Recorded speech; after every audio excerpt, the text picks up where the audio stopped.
Okay, our stream is starting. Let's see, we should show up live there. Let me go here. And there we go. Looks like Twitch is loading. And we got one coming up here on YouTube. Okay, there we are.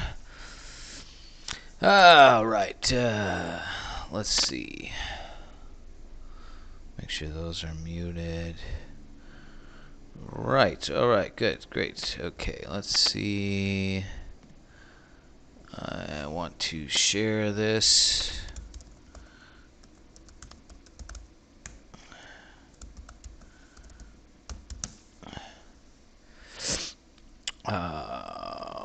Right, bear with me for a moment while I get this set up. Need to make sure and share this on Facebook.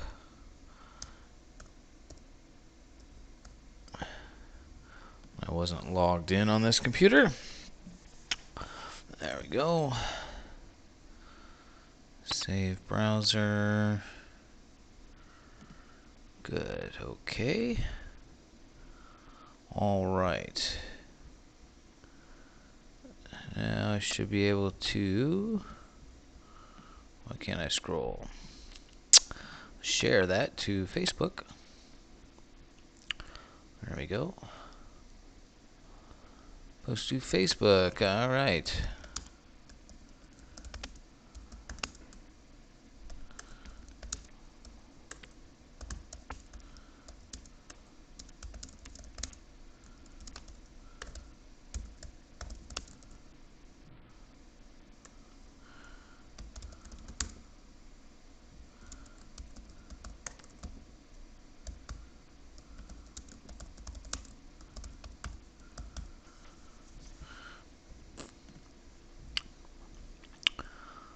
All right.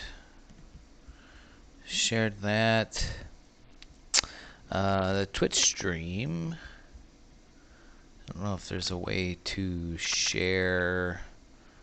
There's got to be always a way. Here we go. Whoop, not to Twitter. We don't Twitter around here. Live.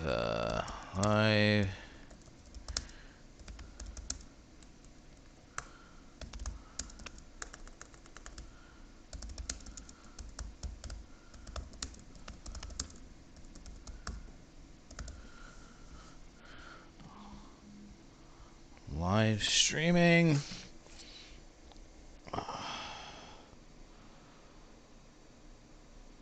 Yes. Okay. Close that tab. Okay. And why that scroll doesn't work, but okay, we're live streaming on Twitch and on YouTube simultaneously. And so let's show you how I'm going to set up this soaring flight. And so I'm going to fly around Southern California here, the San Bernardino Mountains, which is this mountain range here that kind of runs to the diagonally. And I think what I'm going to do, this is where we fly hang gliders. And so the landing zone, the flight park is right here. And so I think what I'm going to do is, I can't really do a foot launch in the sailplane. I could arrow tow out of the airport, one of the airports here, but I want to just try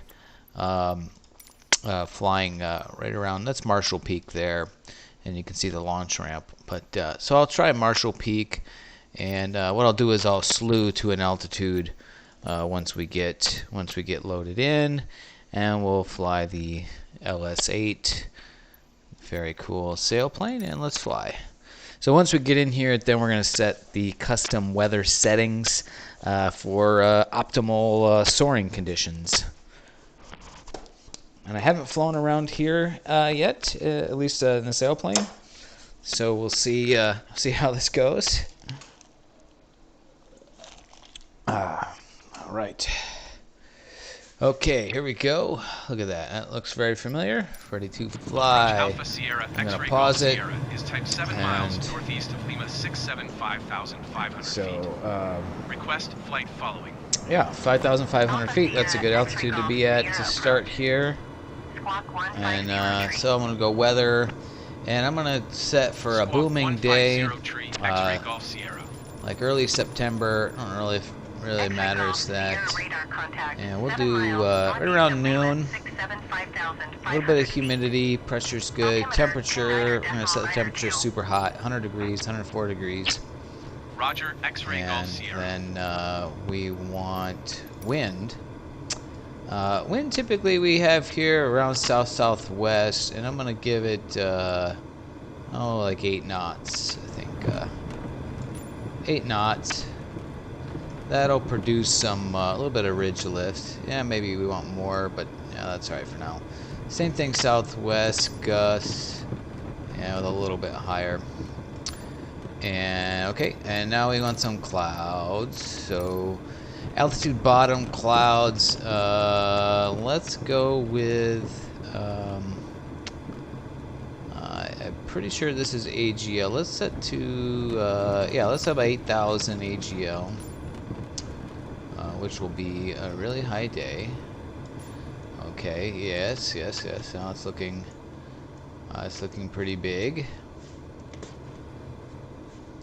Just kind of go by look, by feel here. And we definitely want quite a bit of scatter, and we want to increase the density. And you can see the wings start to flex when I do that, and the clouds are turning into pretty strong thermals right there. So that's pretty cool. Maybe I want a little bit less coverage. Yeah, I want to make sure there's a lot of sun. Maybe a bit more scatter. A little more scatter, a little less coverage. There's a nice big cloud right over crestline here. And just kind of looking. That guy looks pretty good. Maybe make these altitude tops, make them a little more booming. Cool. Okay, alright, that'll work. Okay, weather set. Alright, so let's see, I got my gear up, and okay, that's ready to unpause it and see. Let's see, dive a little bit, get some altitude, some airspeed.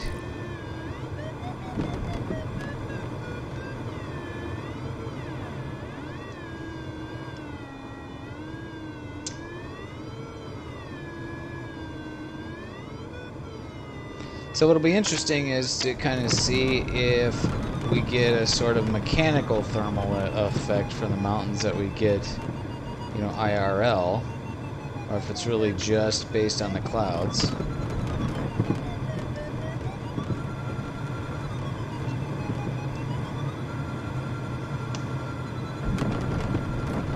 And isn't that nice? We launched right into a nice thermal.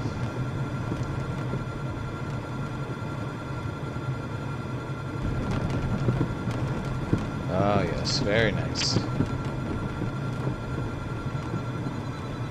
Big dark kind of scary looking cloud above us.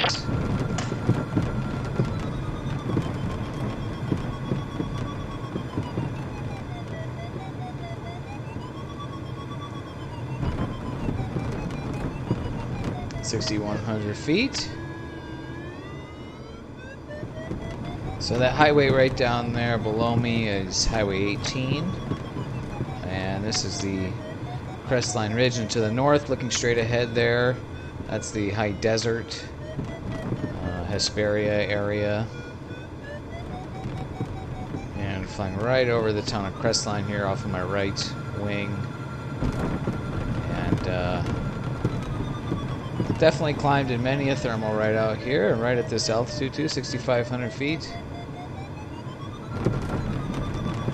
It'll be interesting to fly here in the sailplane and kind of just see how much sort of smaller the area feels than in real life, because I'll be able to cover a lot more ground in this sailplane than in even the highest performance hang glider.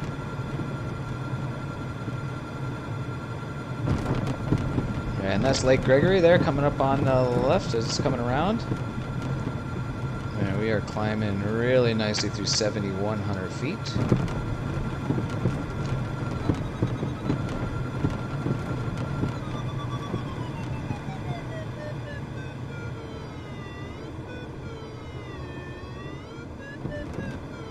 Lost the thermal a little bit there.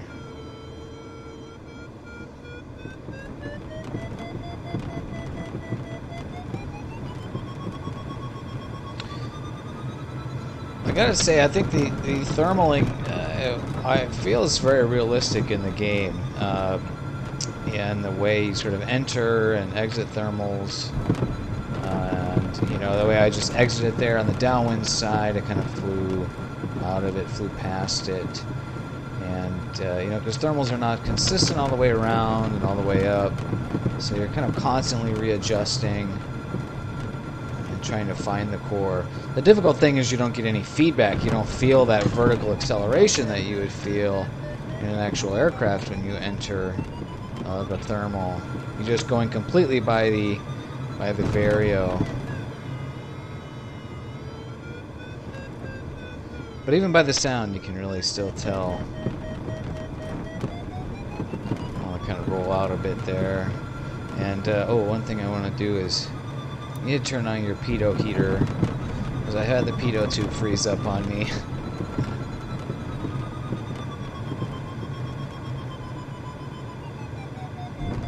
$8,500 feet.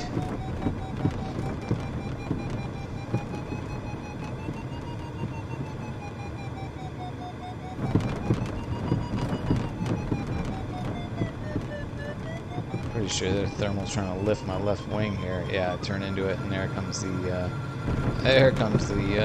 lift. 87. You can really see the desert there now on the left. That would be the north direction. And now this other lake that's visible on my right here, that is Arrowhead, Lake Arrowhead. And this big one, sort of big H shape, now is Lake Silverwood.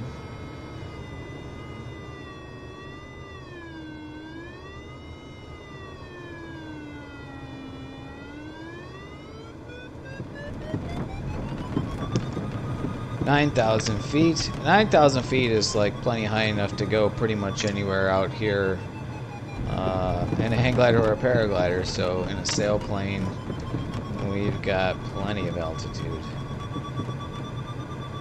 But it's always fun to try to top the lift out and get up to cloud base. And yeah, I may have set the cloud base a bit too high. Ooh, got a little slow there.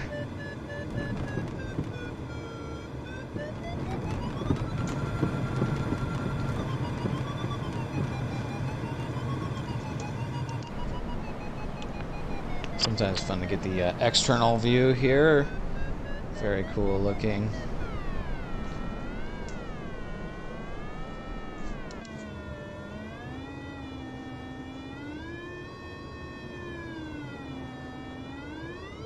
Let's see if I can find this thermal again. Should be some more lift here. So not quite to cloud base yet.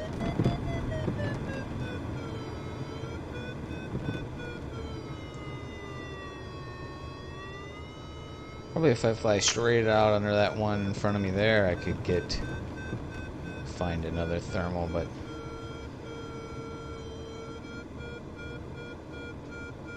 it's like Gregory, the boot shape.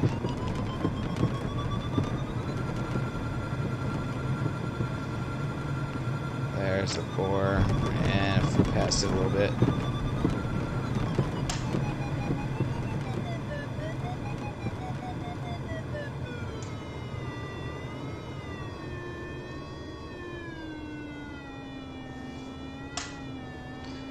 All right, well that's enough altitude. Let's go some places, and we'll go up into the go west into the Cajon Pass here first. Maybe just kind of milk the lift on the way out.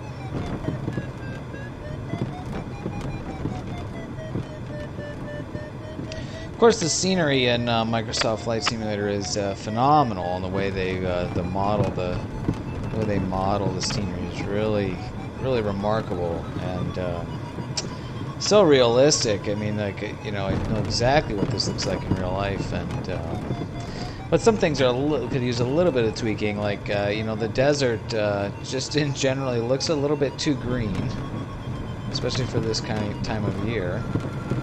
Boy, we're still climbing. Oh, maybe we'll just turn this. Kind of sucks to give it up.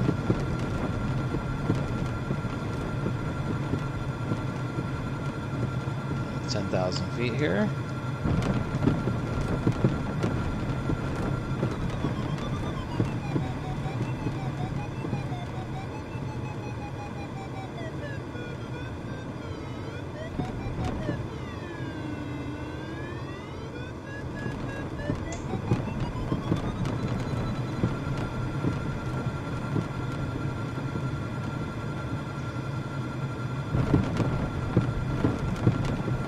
Sort of flattening out my turn as I head into the upwind direction, and I try to get real slow. And what I want to do now is really want to try to tighten it up in the downwind direction, which would be as I clock around to the north here, because that seems to be where I was sort of falling out of the backside, where I was losing the lift. And yeah, see it drop out there a little bit. Yeah, it came out of it. I want to tighten up this turn and kind of get right back in and then flatten out. A little bit of opposite rudder. There we go. 11,000 feet. So these conditions would be kind of would be definitely booming, but also not necessarily unrealistic, especially for September out here. I've been to as high as 13,000 feet IRL. And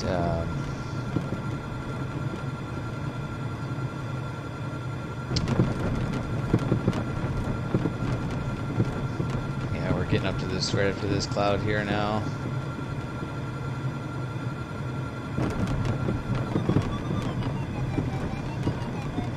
Yeah, definitely in real life I would be keeping a lot of distance away from these clouds.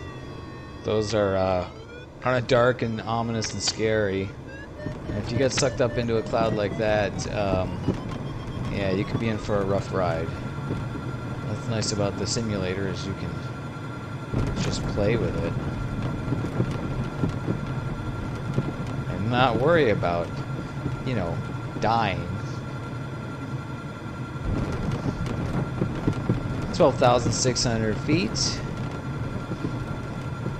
I do have a HUD overlay that shows the altitude in feet in the bottom right hand corner of this screen, but I think at the resolution that's being streamed at, because of the ultra wide aspect ratio, you're not going to be able to read that, so I'll just try to call out my altitudes here. Almost 13,000. Kind of coming right up on the side of this cloud. Look at that. That's so cool. And I love the effects, the way the wing warps, the way the wing bends. Very realistic. Very great detail. Just such a cool thing that Asobo Studios did with this. Contact Los Angeles Center on 126.35. Good day. 126.35 for X-Ray Golf Sierra. Los Angeles Center Alpha Sierra X-Ray Golf Sierra 13,400 feet. Alpha Sierra X-Ray Golf Sierra Los Angeles Center altimeter 29.92. Continue as planned. X-Ray Golf Sierra 13,400 feet. Good day. That's crazy high. Well, from here we might go over to, especially in the sail plane. I think maybe we'll go check out Mount Baldy. Alpha Sierra X-Ray Golf Sierra 13,500 feet. Well, let's keep climbing. Screw it. X-Ray Golf Sierra approach altimeter 29.92 to continue as planned. Oh, one flight I definitely want to do someday would be to fly from here to Vegas. So I'm not going to do that now because I don't really know how to navigate it. I mean, you can kind of just fly northeast and find it, but I think that would be a little bit tricky. Yeah, 13.8. Look at it go right up into the cloud here.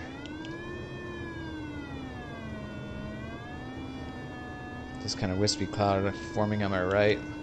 How cool is that?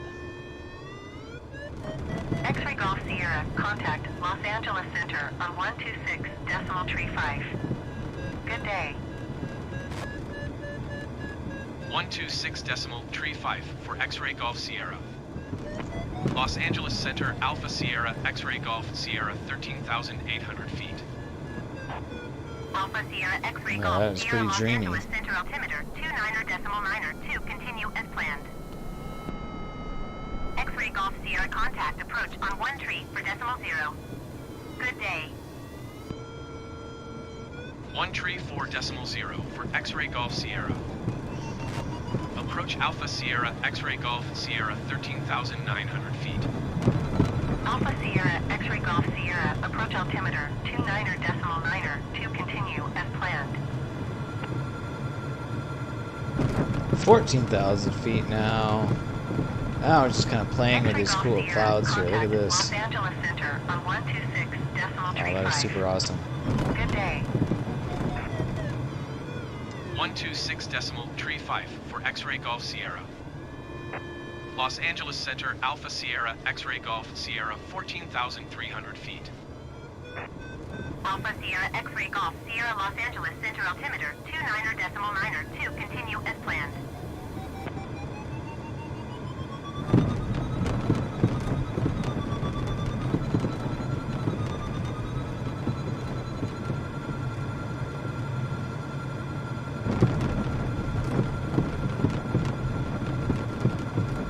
How much higher I can get here. So this is maybe not very realistic, being able to climb right along the side of the cloud like this. And usually that lift's going to go right up to the cloud base and then disappear. Well, we've got some pretty dramatic weather happening today, so maybe not all that unrealistic. 14,800 feet. Alright, I think at this point, let's go by the Cajon Pass. We'll go make a pass at Mount Baldy. And then we'll turn around and come back. So we're flying west right now, westbound. The mountain range immediately ahead of me would be the San Gabriel Mountains. At this point, I think I'm gonna... no, maybe not. So we've got the Cajon Pass to cross at this altitude and with this constant lift, now over 15,000 feet. Be no problem. Still just an absolute ton of lift, super high. That's where we started down below there. I don't know if you can see the cursor. I'm pointing at, pointing at Marshall Peak, the big bald spot there. All right, let's kill the Vario sound. As far as I know, there's no way to disable the syncing tone on this Vario, which is really obnoxious. I really wish you could do that. Contact approach on 13 for decimal 0.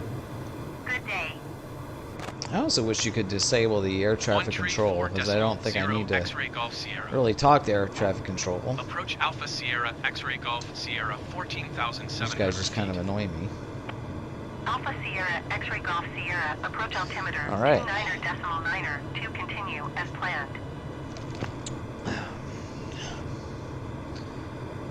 Alright, just headed to the west here. Give you the outside view. So yeah, here's the, I don't know if you can see the cursor, but kind of right underneath the sailplane there is the Cajon Pass on the 15 freeway. Los Angeles Center on 126.35. Good day. 126.35 X-ray Golf Sierra. Los Angeles Center Alpha Sierra X-ray Golf Sierra 14,100 feet. Alpha Sierra X-ray Golf Sierra Los Angeles Center altimeter 29.9 to continue as planned. X-ray Golf Sierra contact approach on 13 for decimal 0. Good day. 134.0 X-ray Golf Sierra. Approach Alpha Sierra X-ray Golf Sierra 13,900 feet. Alpha Sierra X-ray Golf Sierra approach altimeter 29.9 to continue as planned. Wow, look at that. Looks absolutely beautiful. so cool. Yeah, going past down there, and Los Angeles Center stop. on 126.35. Good day. Going to 126.35 X-ray Golf Sierra. Air traffic Los control is Angeles really Center, Alpha obnoxious. Sierra, X-ray Golf In a Sierra, sailplane. 13,700 feet. Don't need you. Alpha Sierra X-ray Golf Sierra Los Angeles Center altimeter 29.9 continue as planned. A little bit of lift under this cloud here.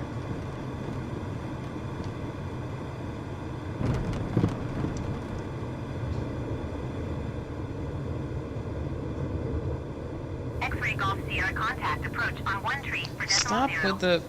Good day. Alright, sorry, alright. I gotta see if I can disable the frickin' air traffic controller. I don't know where that is. If anybody's watching and can comment, tell me how to disable the air traffic control. Nobody's watching. Shocking. Traffic.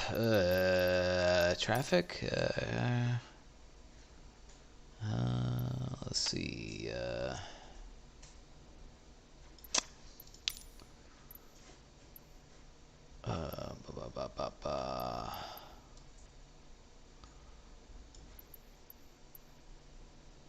Oh, it's text to speech.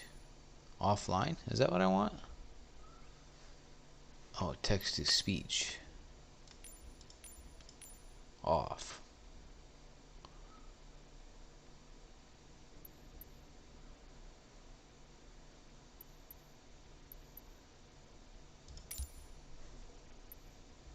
Oh, you know what?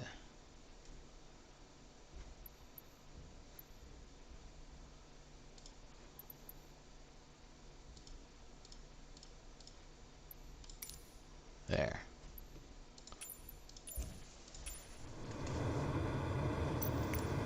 There. Now I think they'll talk, but I won't hear it. I put the output to. I set the output to a an audio device that's actually not currently connected. So, call that thinking around the problem. All right, so we're gonna go. We're gonna fly straight towards Mount Baldy here, and I was just kind of hiding behind this big cloud. So we'll go underneath this cloud and probably get some lift and a little bit of boost. Currently at 13,000 feet, headed westbound towards the San Gabriel Mountains. Off on my right is the high California desert, mostly Mojave Desert. The city of Hesperia, Apple Valley, there's a bunch of other cities kind of up there. And then off to my left is, the Southern California Basin, the freeway intersection 15215 right down there below my left wing. And the city of Fontana, Rancho Cucamonga, Ontario, and Duarte immediately. Or sorry, not Duarte. That's why am I drawing a blank on the name of this little town over here? Can't remember. It'll come to me later. Flying right up underneath this cloud here. Let's see if we get some lift. Super cool.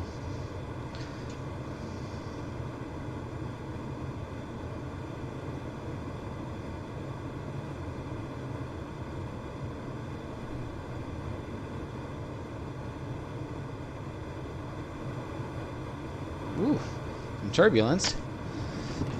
There we go. Yep, a little bit of lift, a little bit of cloud suck would be nice right here, and we could just kind of, maybe we need a turn, just fly right underneath and slow down.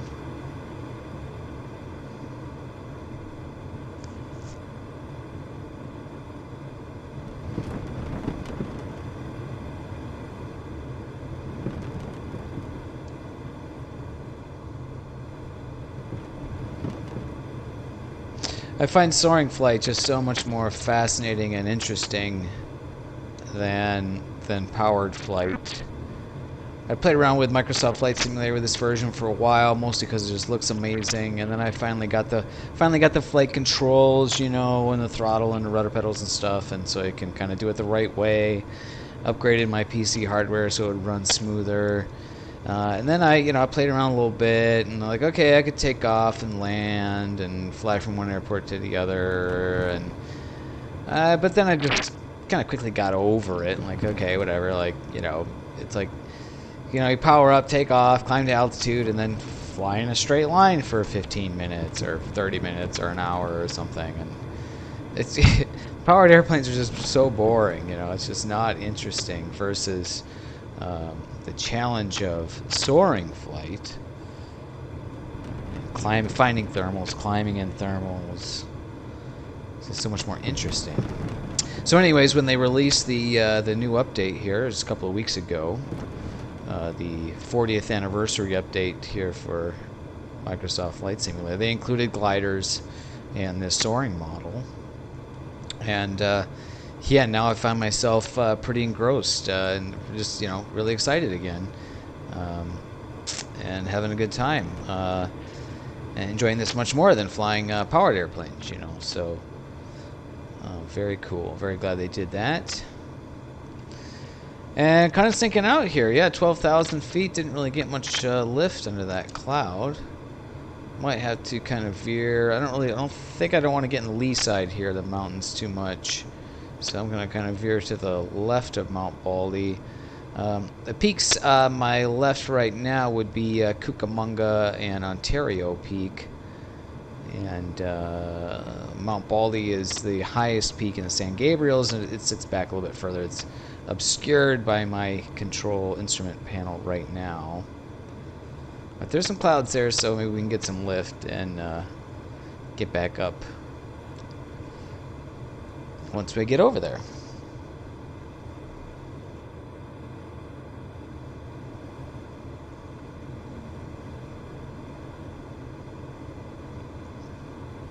We're flying a little bit slow too, and also penetrating right into a headwind here, so this is not helping me.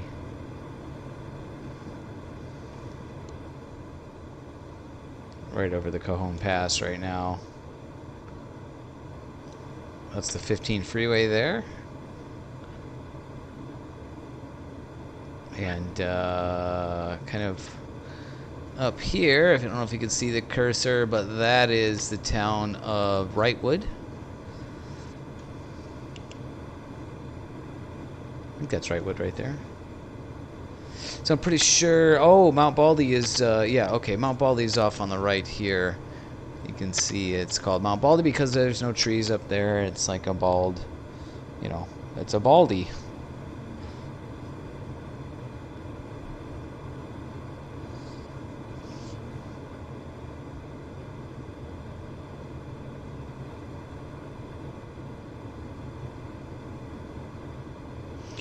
If you're watching the stream, throw me a comment. Let me know you're here. Let me say hi, hang out. I see no streamers on Twitch, or no watchers. YouTube shows a couple. Anyways, say what's up. Be nice to hear from you. Sorry I wasn't paying attention there.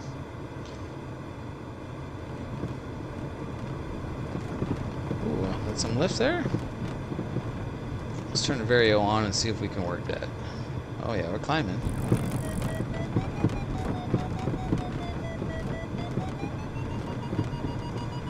Mount Baldy's at 10,000 feet, so I'm currently at 11,000, so it'd be nice to get a little bit of altitude. Kind of top off.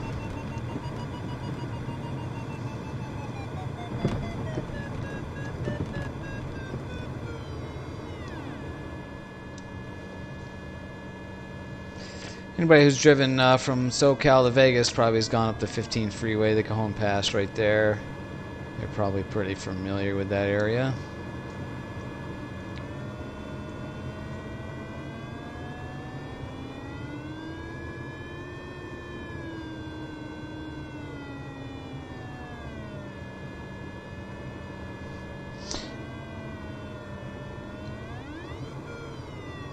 Nope.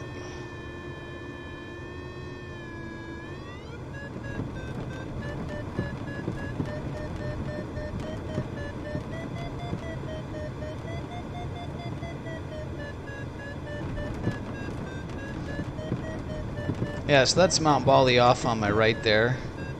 The peak that's kind of glowing in the sunlight. And is the bald peak over there. So there's some lift there, but I didn't really find something that I thought I could turn in as I came back around.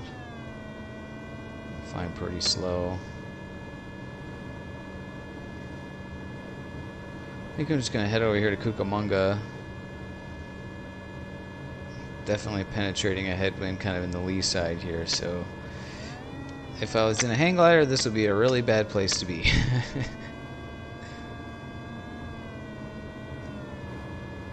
I may not be able to make it out over the peaks there.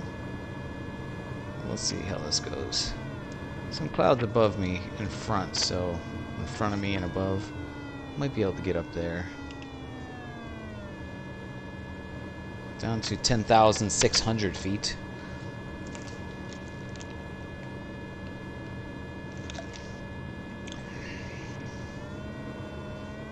Oh yeah, sinking big time here. Whoa.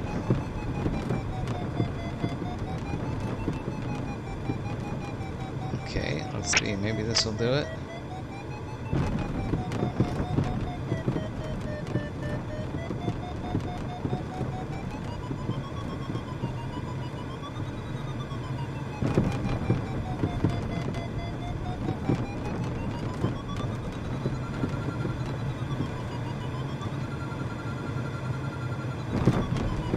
Good climb, maybe.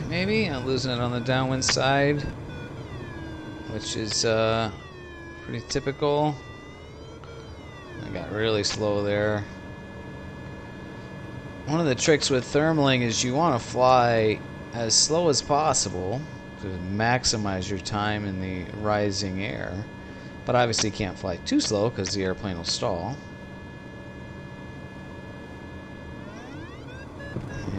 There's that lift again.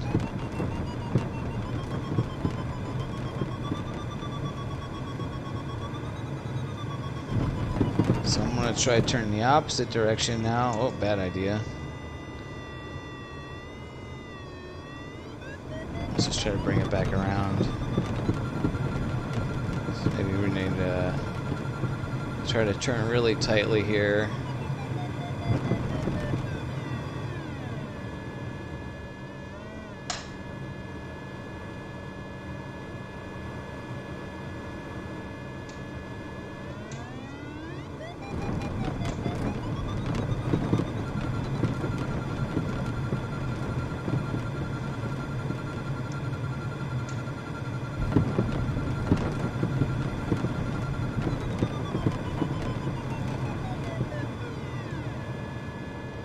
The goal is to get, locked in, as we say, so you can just turn 360 degrees and continuously climb all the way around through the turn.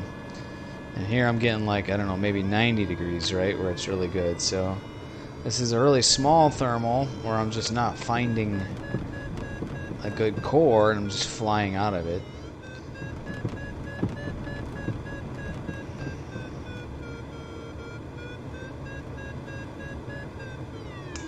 I keep wanting to turn the other way, see if I can find it back there, but I'm not.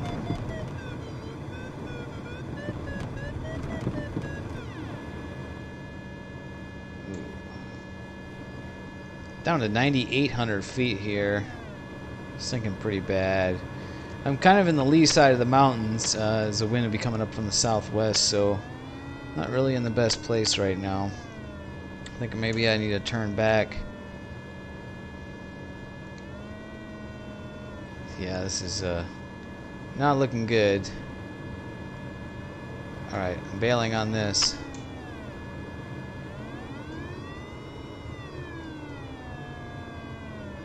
I'm gonna fly back for the crestline ridge. So now I'm flying back towards the southeast.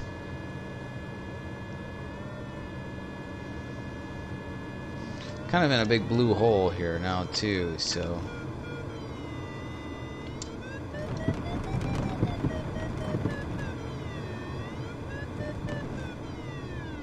cloud above me here.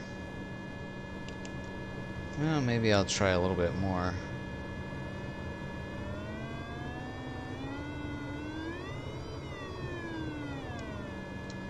It's this guy right up here. Gotta be some lift here somewhere, right? Well, there is. I know there is. It's a question of, can I work it?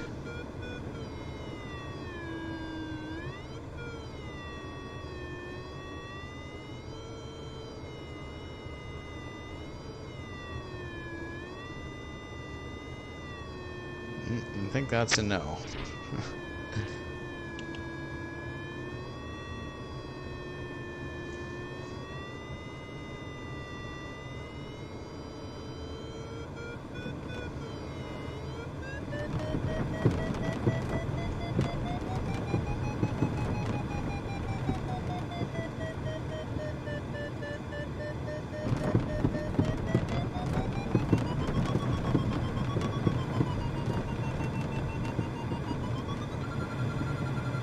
That's pretty good. Come on, stay with it, stay with it.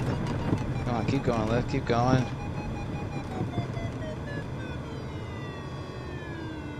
Well, that was pretty good.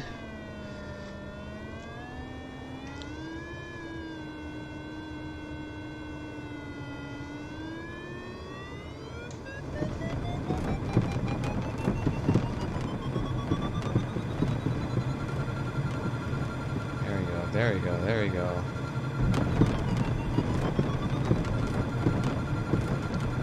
Come on, all the way around, all the way around.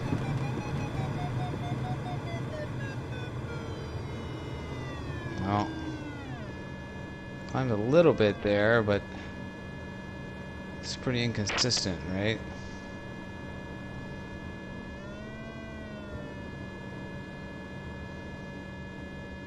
Getting real slow.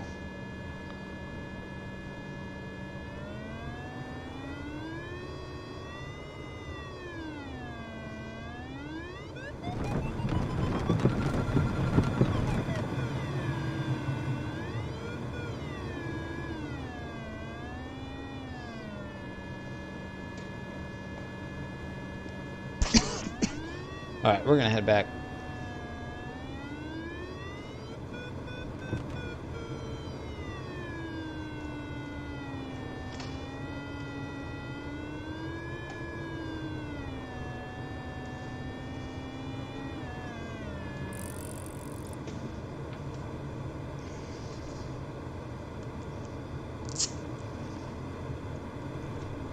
Alright, I'm gonna glide back to Crestline.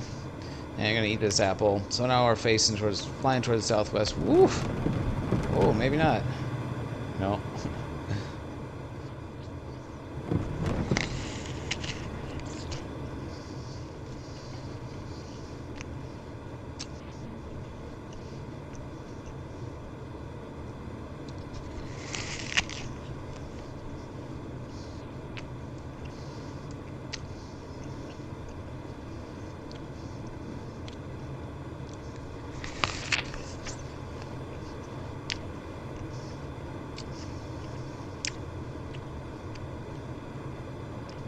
Well, just getting drilled over here down to 7,700 feet.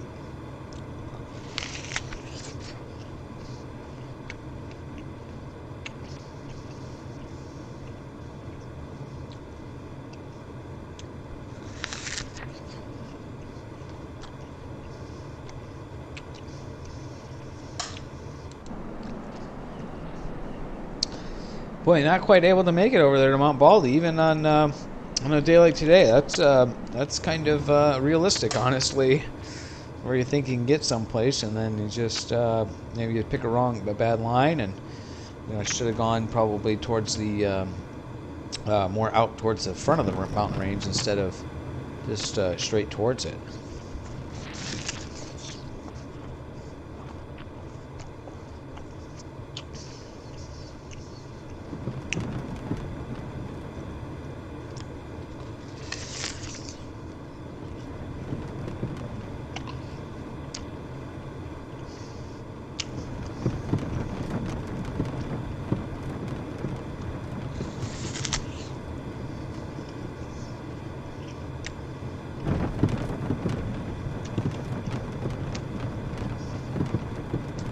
Getting some lift here. Is something we can work? Oh, maybe. Oh.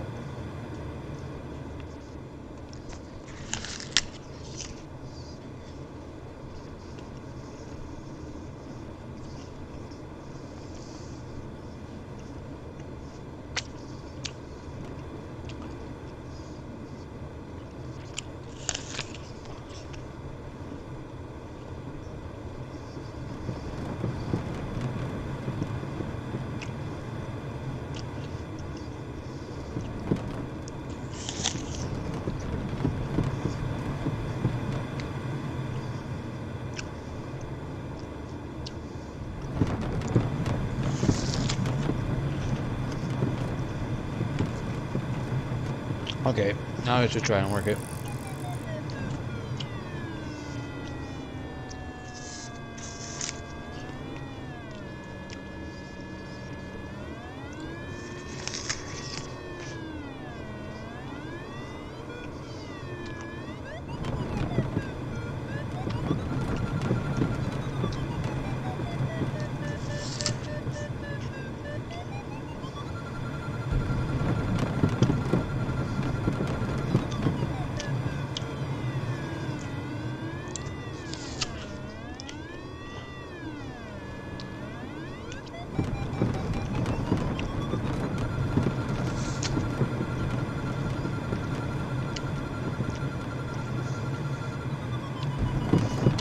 That's going up.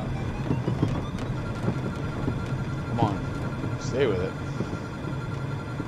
It's like climbing up into a blue hole here, which kind of a thing. Maybe not, maybe not. Where'd it go? Come on, we had a great lift.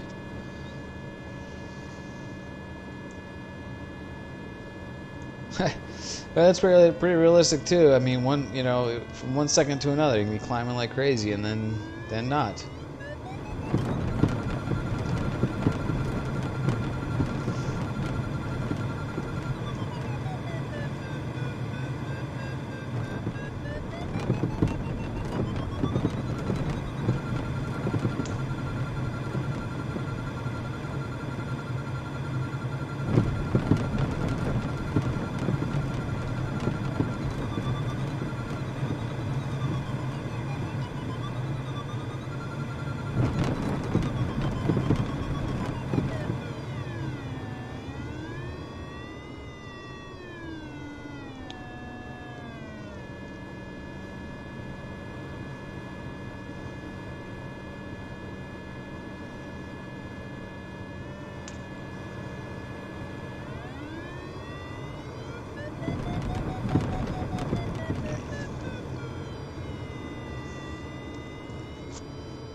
Well, alright, so much for that.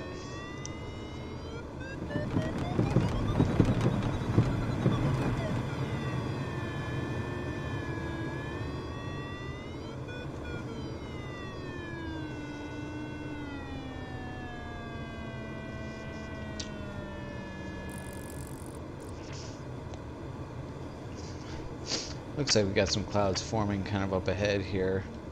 Maybe that will generate some good lift. We'll plan to head to the southeast now. See if we can get down to San Gorgonio, San Gorgonio and or San Jacinto, which are the two big peaks you can see off in the distance on my left. These are two places I've never been in real life. Ooh, we're sinking like crazy here.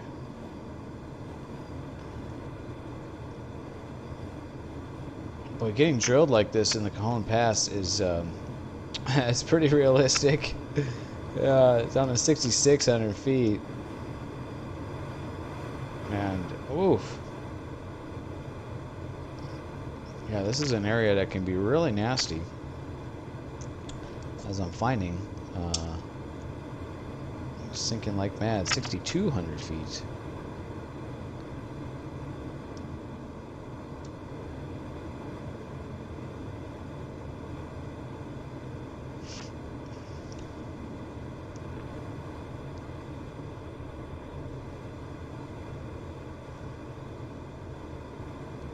Looks like a big cloud right out in front of me. Stuff kind of forming out, coming up off the ridge. Thinking I should head out for this one.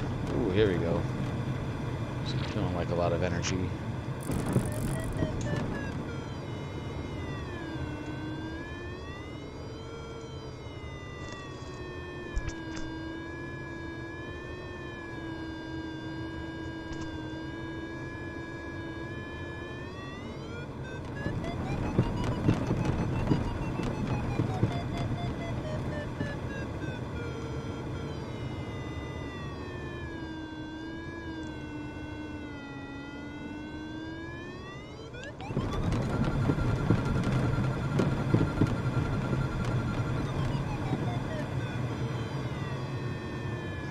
I didn't feel like that was consistent enough to turn in.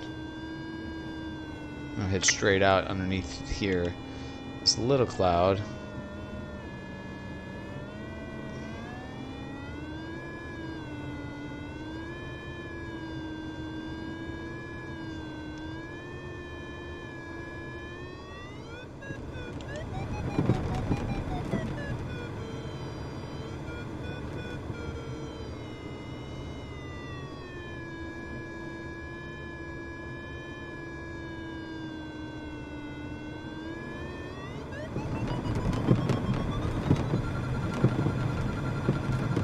Okay, alright, we gotta work this one.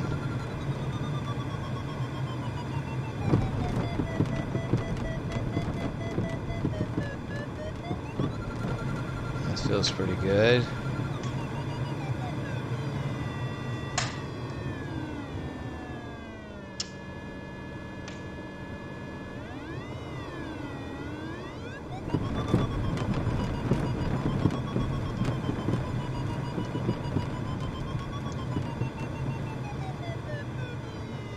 Ooh, got really slow there. I think flew right out at the front of it.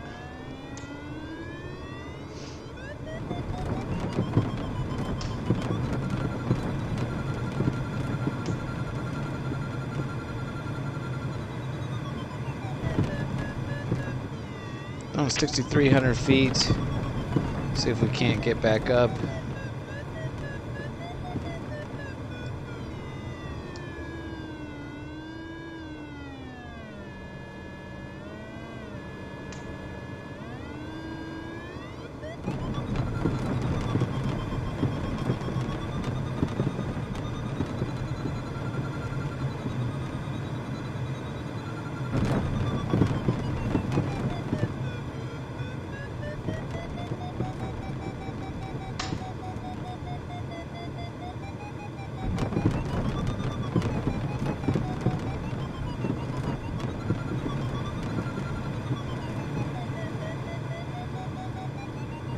This is thermal pretty gusty. 6,500, so we're climbing. Not really great.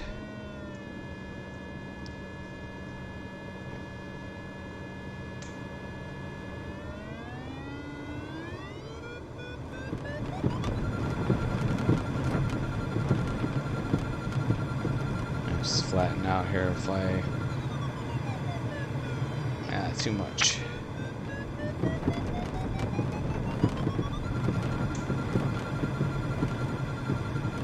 There we go. Come on, bring it around. Bring it around.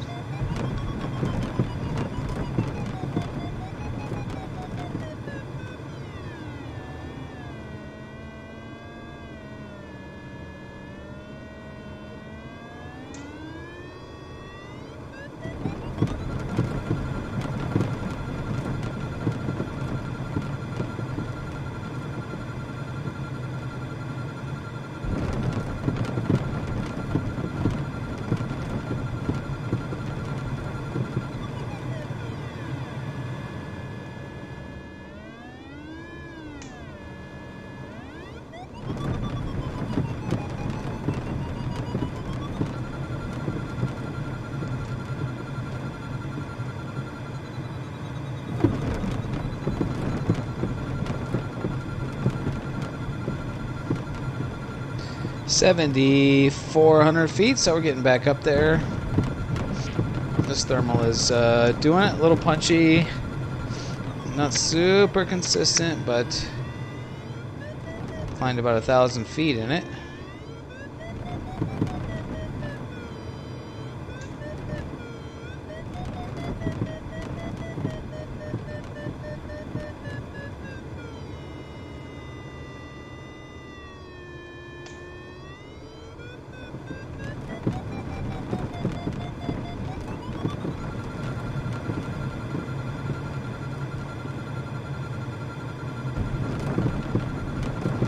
I really want to just crank it in that core, but I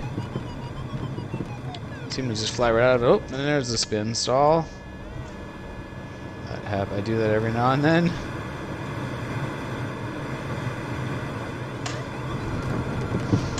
I'm getting a little too aggressive on the tight turn, tight slow turn.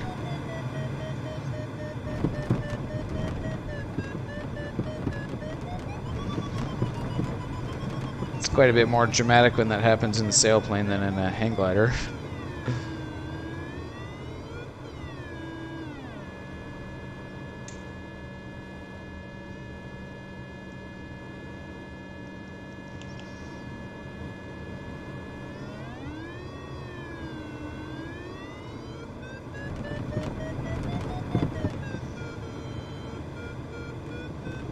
I think I need to get upwind of this cloud a little bit here. Oh, we got a couple, one on my left and the right.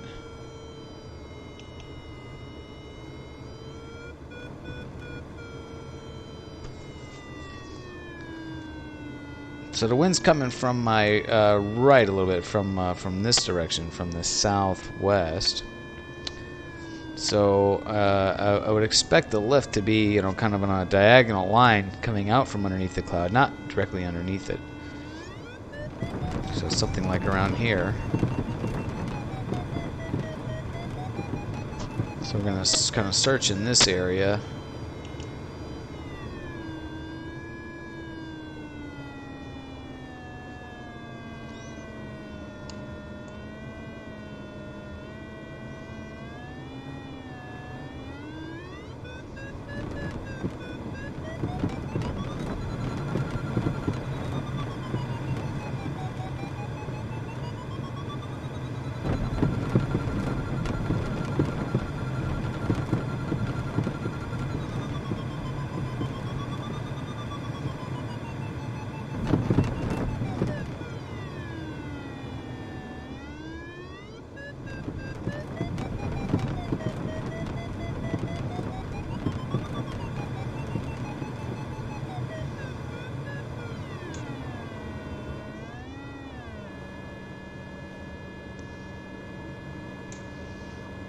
$7,300.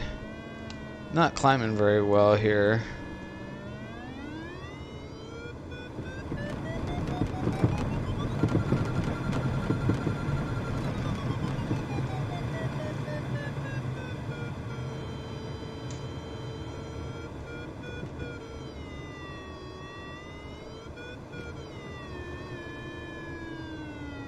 Right now out in front of Pine Mountain. It's always a fun place to fly.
Passing through 7,800 feet here.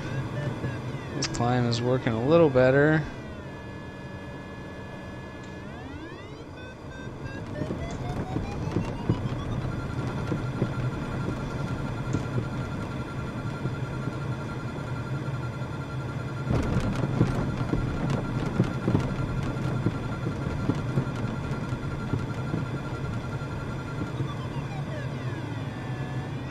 Eighty 8,200 feet back to Lake Silverwood now.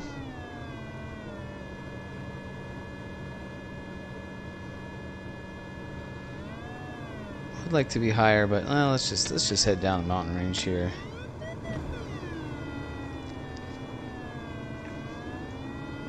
Some clouds forming right in front of me.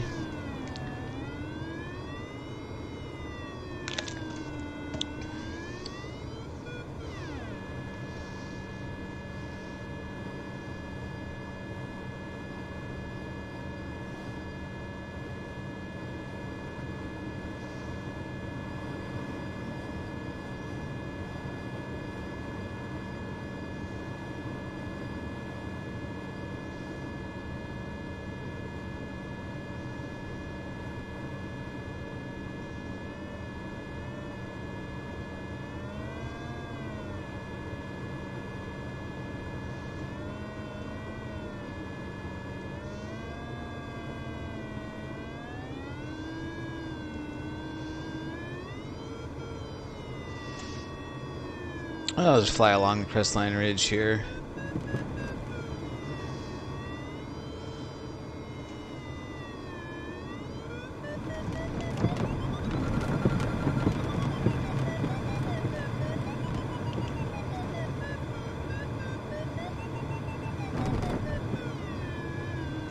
So this is an area that we call a billboard. It's called that because there is a large billboard up there. Be interesting to see if it's in there in the sim. I don't think I have been able to spot it. It would be kind of where my left wing is, at the clearing on the top of the mountain. Yeah, I don't see it. This area is known for very strong thermals.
Hard to get a consistent climb here ever since that one good one, and then it's hard to find something that wants to stay together.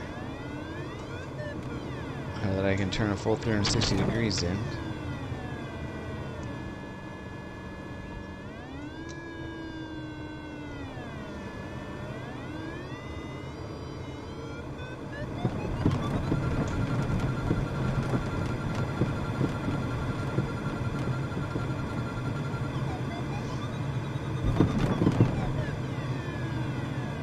Alright, let's just keep heading downrange here.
Back to Lake Gregory here.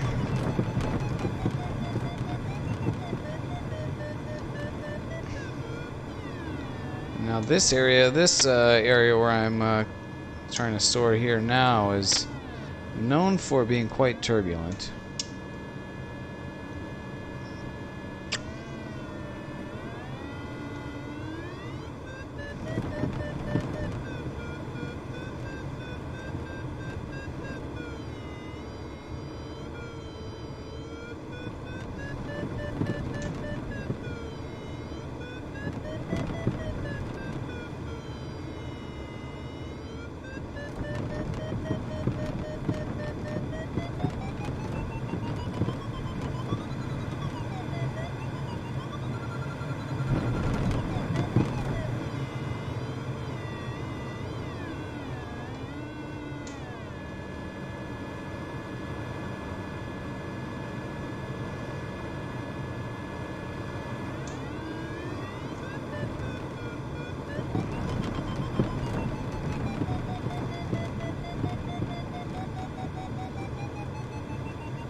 Now coming up on Strawberry Peak here, up on my left.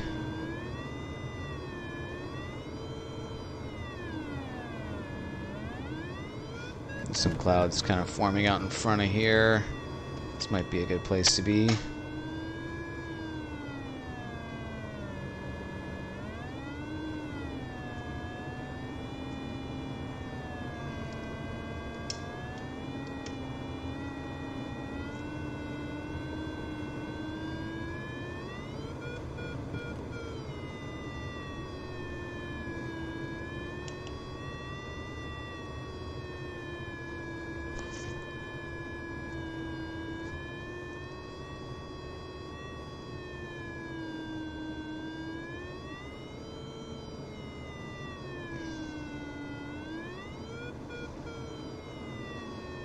There's this distinctive rock slide formation here off on the left. You can see that from the highway down below.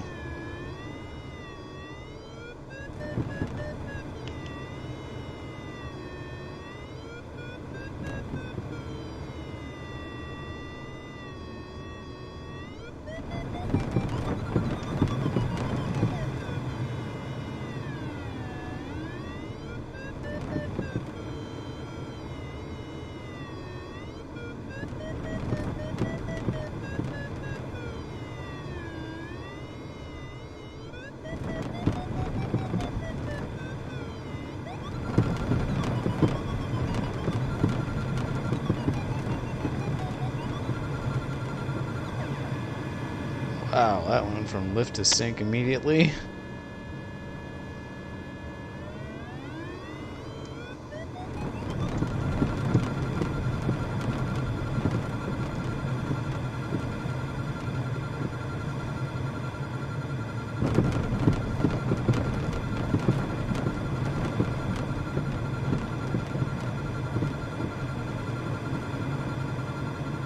That's the rim of the World High School right there.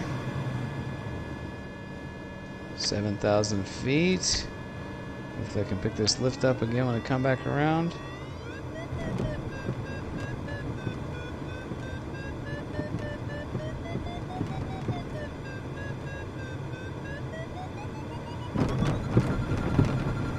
Very good. Come on, come on.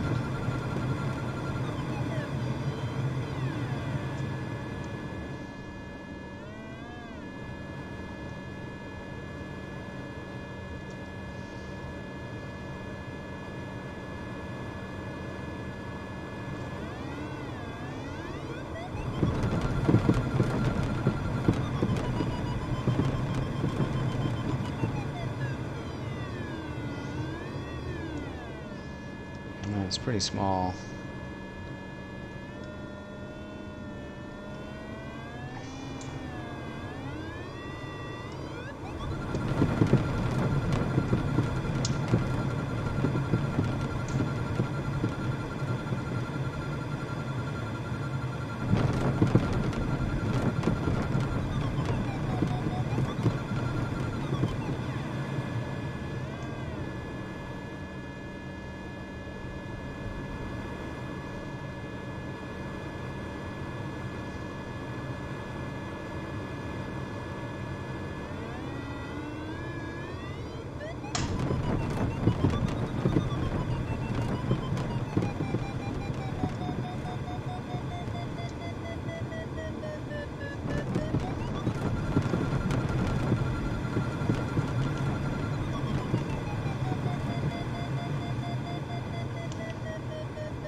I think I want to fly straight out underneath this big cloud right in front of me.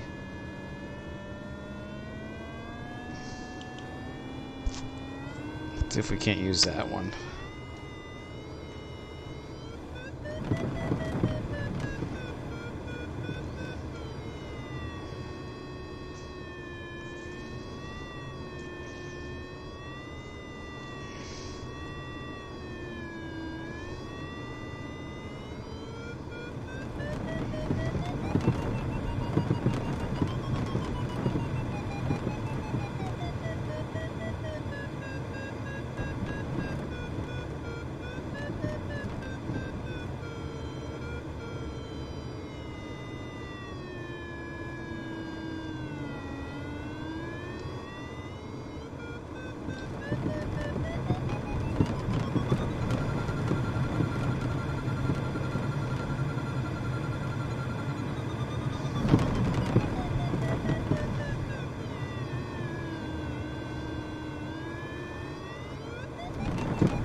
Ooh.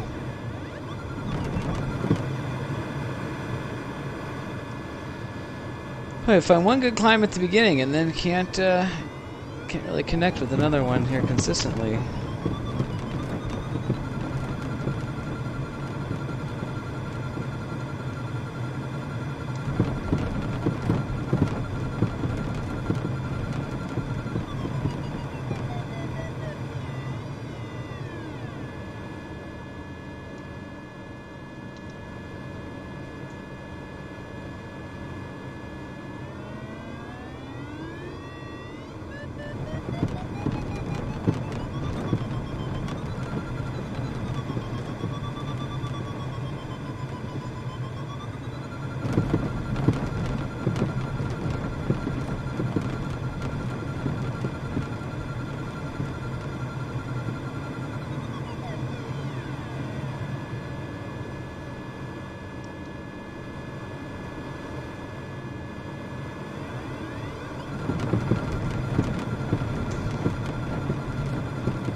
Oh, stalled it again.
Back to 8,200 feet here, climbing all right now, maybe?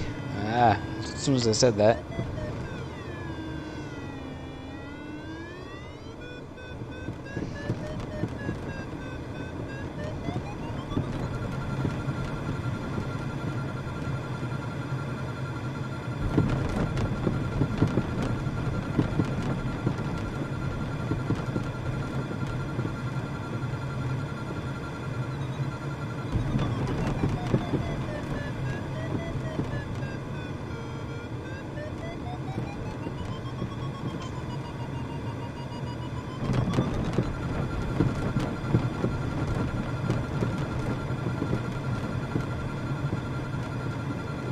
There we go, 9,000 feet.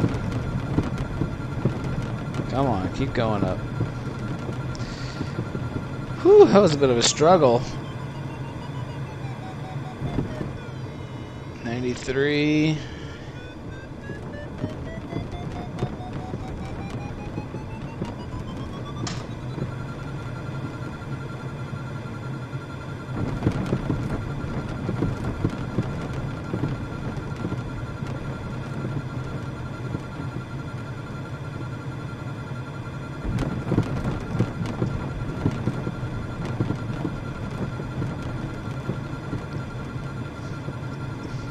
Ten 10,000 feet. Now we're finally climbing.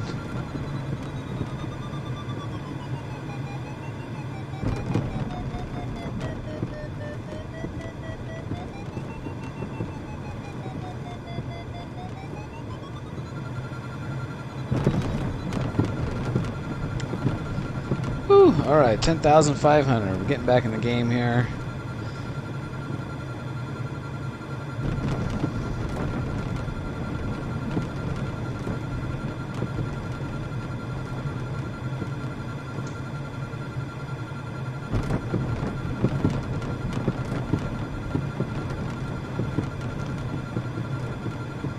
$11,000 feet.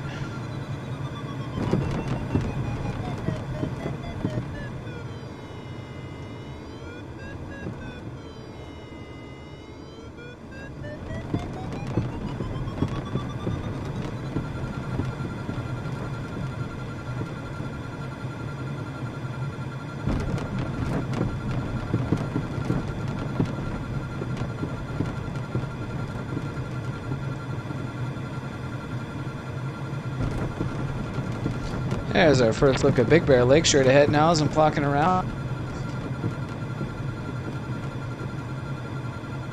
Maybe I'll try to land there at Big Bear. That'd be kind of fun at the airport up there.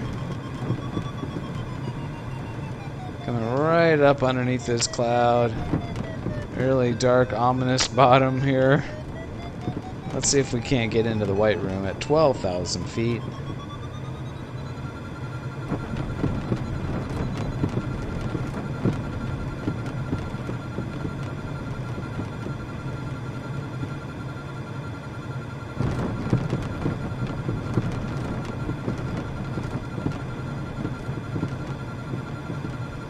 Definitely getting. Oh, no, stalled again. Damn it.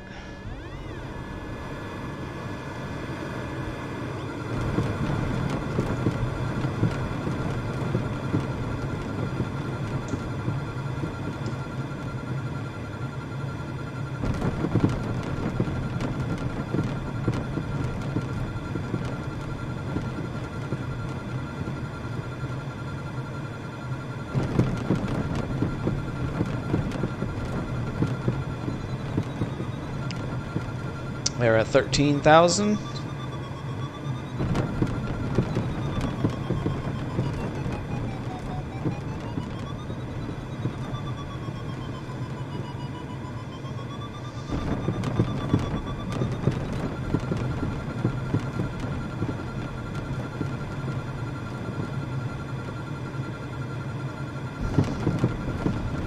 $13,600 now. If you're just joining the stream, we're flying around the San Bernardino Mountains in Southern California. A place where I used to fly hang gliders all the time.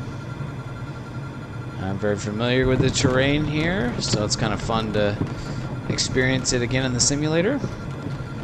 I've never been this high. I've been to about 13,000 feet here, not 14,000. Certainly in real life, I would be staying much further away from these clouds. Pretty dark and scary looking. But in the simulator, it's fun to play with, right? And here we are. These are really dark. And I think I'm right about to disappear. Nope, kind of right on the edge of this one.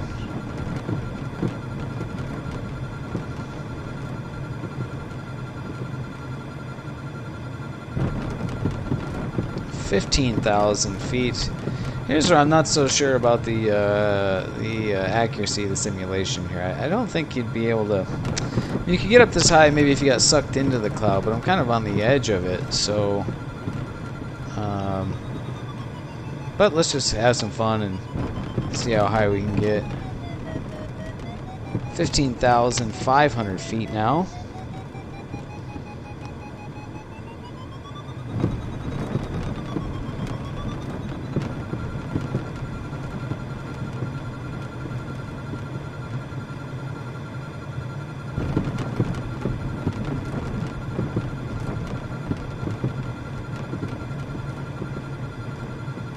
$16,000 feet.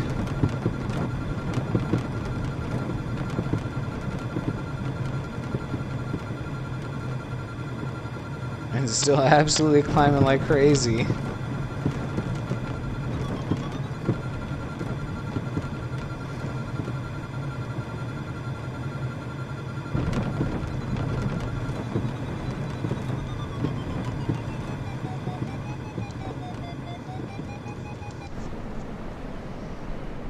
I'm like kind of in a big donut of clouds here, right in the middle of it.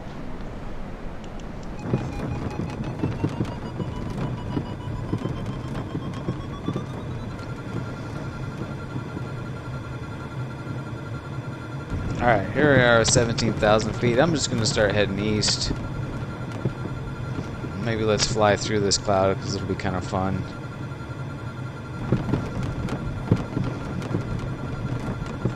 Yeah, I think maybe it's kind of simulating cloud suck right now is what's going on.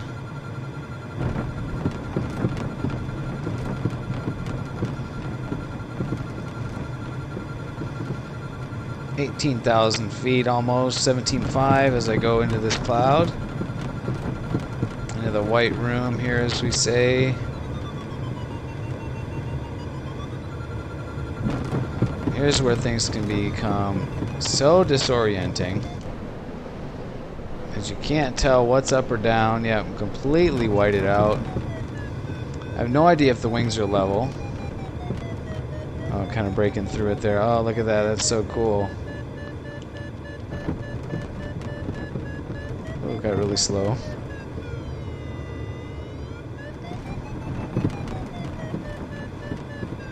Let's go fly through these clouds. Oh, how dreamy. At 18,000 feet here now.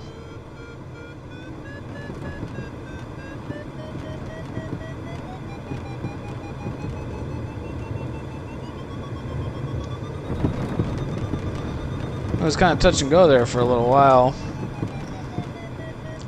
Alright, let's head out. There's Big Bear Lake off under my left wing. And it's the Seven Oaks Dam right below me here. I'm going to kill the Vario because I don't care if I'm going up anymore. And I'm going to pause it and use the restroom and get some water, so I'll be right back.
All right, and we're back.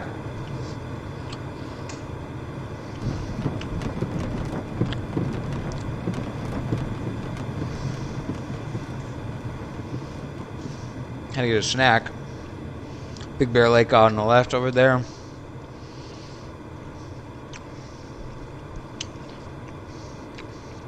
I could definitely go land there if I wanted to, but I'm going to go down to San Gorgonio, San Jacinto, and the Banning Pass. See if I can get into there and then back out.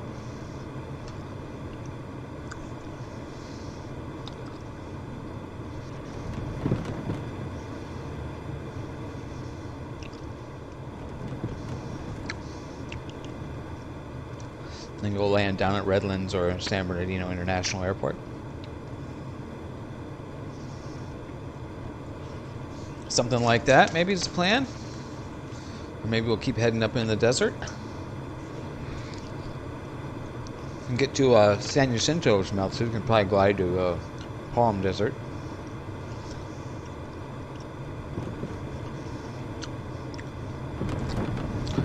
You guys ever try the Beyond Meat plant-based jerky?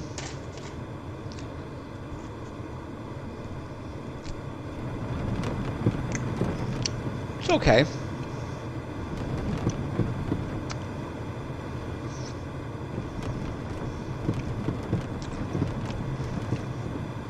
Cool cloud on my left here. Kind of just skimmed through it.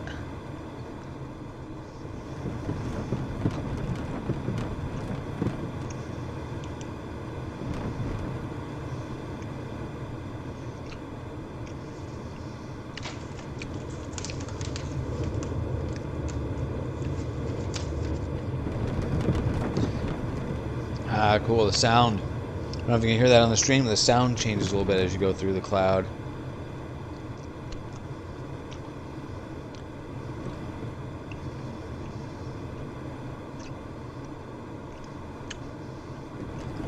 Big Bear City on the left there.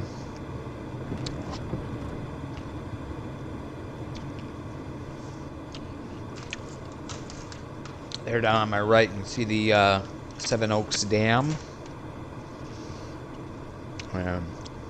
Redlands Municipal.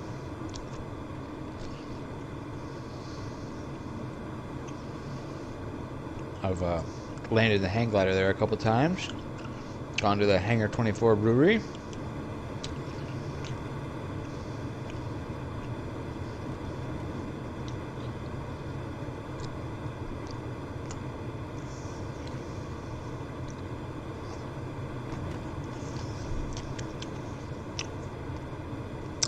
Oh, sorry, I missed a comment here.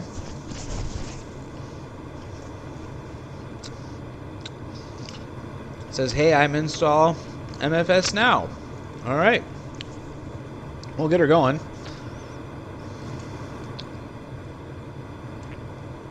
I wish you could join me, but it sounds like I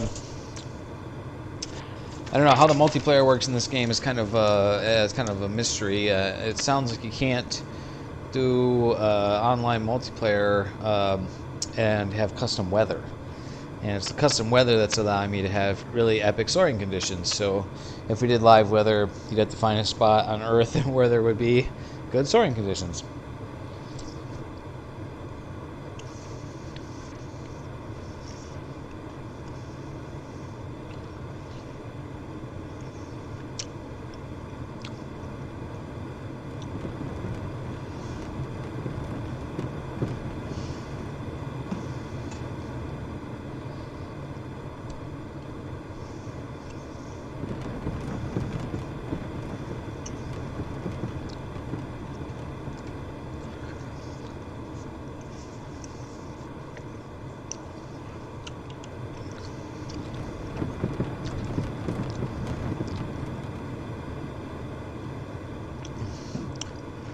I think the thermal model is a bit exaggerated You know, being able to get this much higher than the cloud base doesn't seem to be that realistic. You can certainly get sucked up into a cloud, you know, so that would be higher than cloud base. But to sort of get this high, you know, amongst the clouds, this is not very typical. But it certainly looks cool. It's kind of fun to kind of fly around them here. So we'll just enjoy what we have.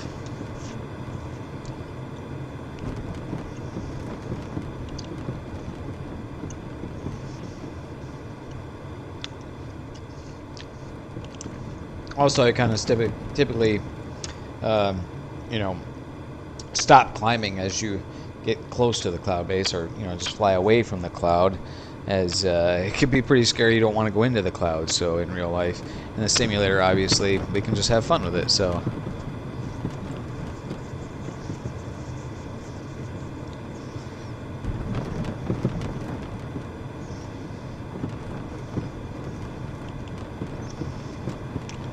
I'm gonna climb in here too.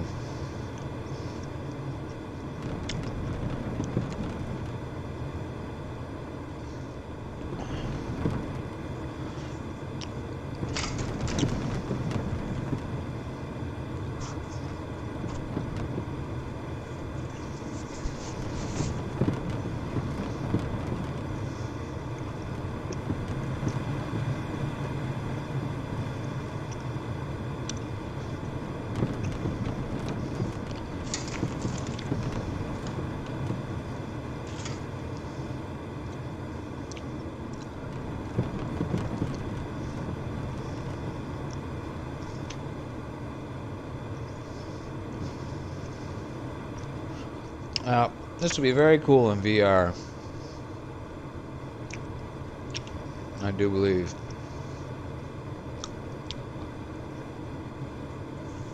Somebody let me borrow a VR headset. I'm going to play with it.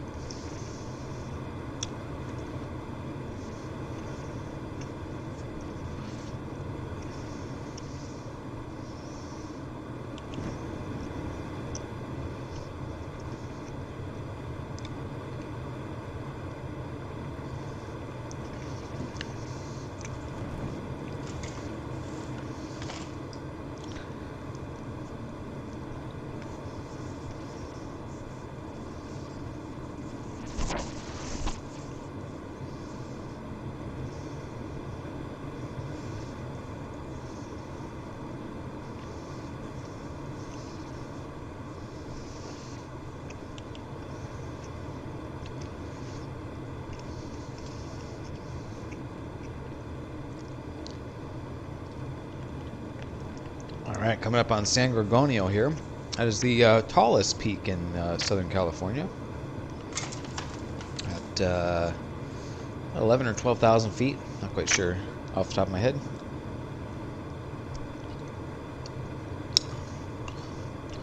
We'll fly through this cloud too, because that'll be cool.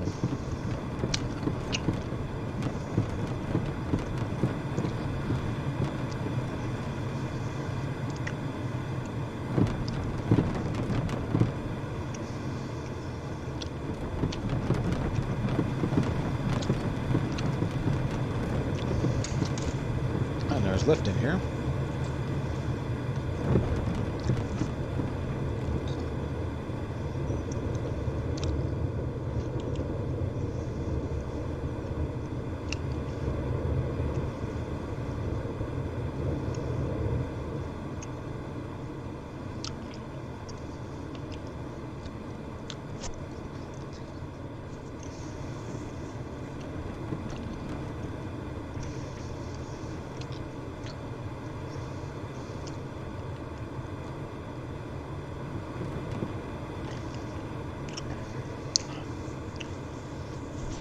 $17,000 feet here now, headed southeast towards San Gorgonio and the Banning Pass.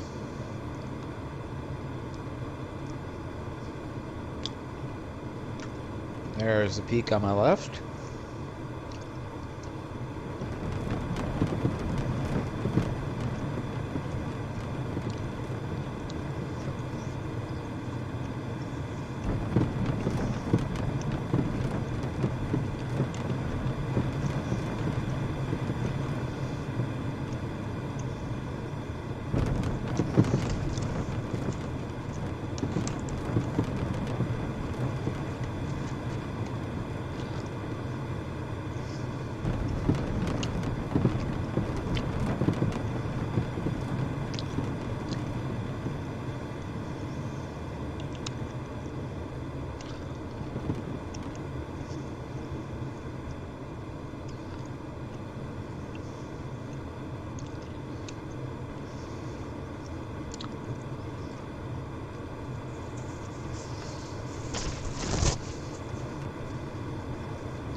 look at the mountain down there. Spectacular.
Alright, to tag San Gorgonio. Let's head across the pass to San Jacinto.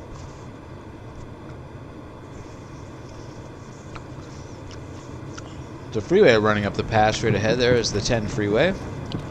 That's how you get to Phoenix.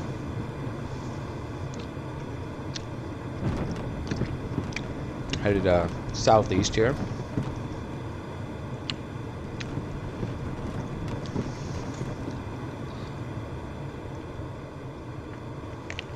Manning Municipal Airport here ahead. We could land there if we get drilled out. I don't think that's going to happen. Alright, we'll try to fly to Palm Desert.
Day like today, we could fly pretty much anywhere.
can kind of make out the windmills down there in the Banning Pass. Generally, that's an area to be avoided in an aircraft because, well, it can be really windy down there.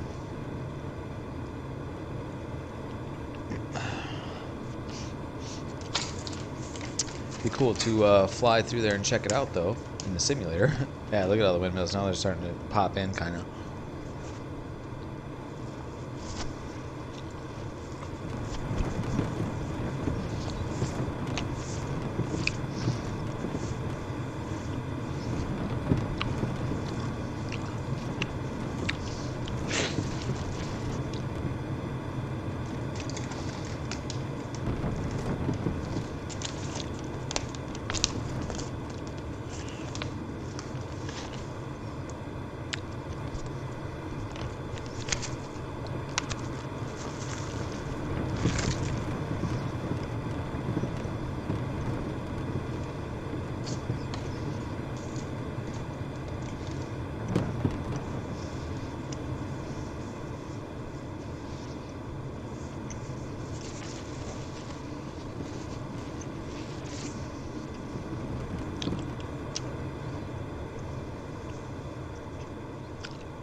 We're just gliding now. 17,000 feet. Don't really need the hands on the controls.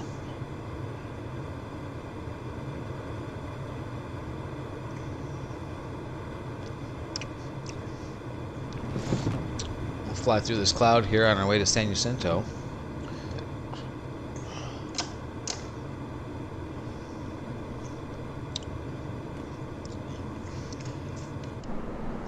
Or maybe right next to it.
Palm Springs International. Well, I could definitely fly there.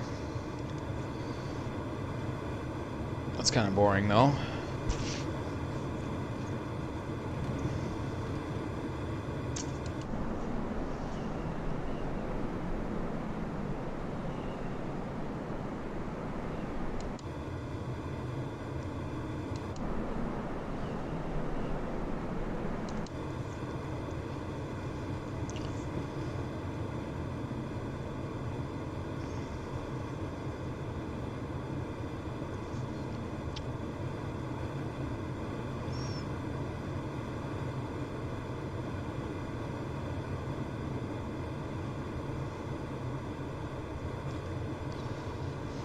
Thinking I'll tag San Jacinto here, and then, well, maybe I should try to fly down Lake Elsinore.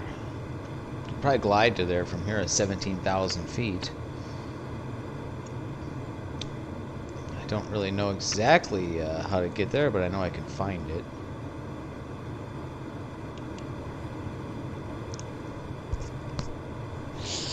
That'll be make for a pretty epic flight.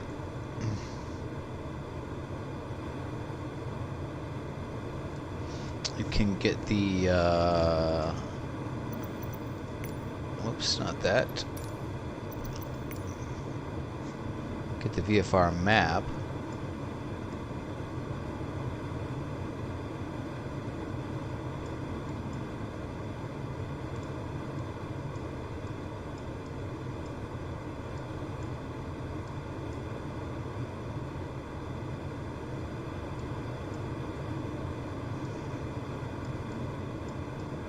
Ah, that's Lake Elsinore.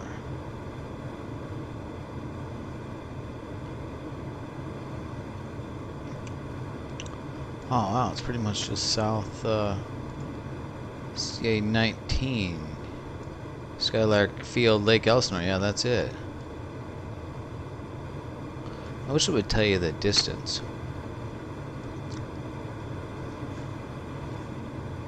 Put that map over here. Right.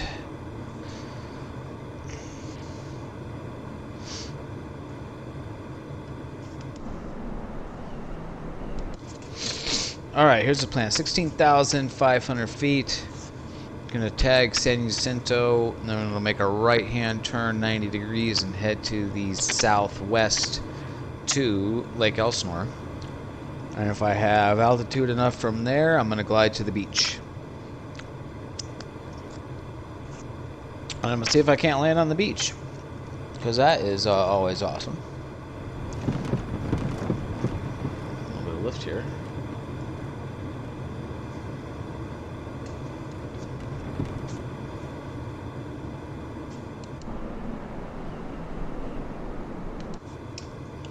Alright, that's the flight plan. San Jacinto to Lake Elsinore, and if altitude from there, then we'll fly out and land at probably Dana Point at the beach.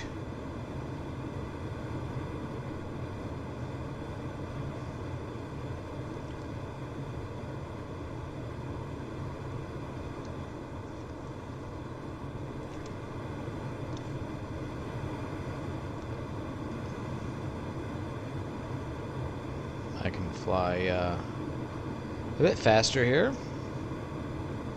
My nose down, bring the trim down.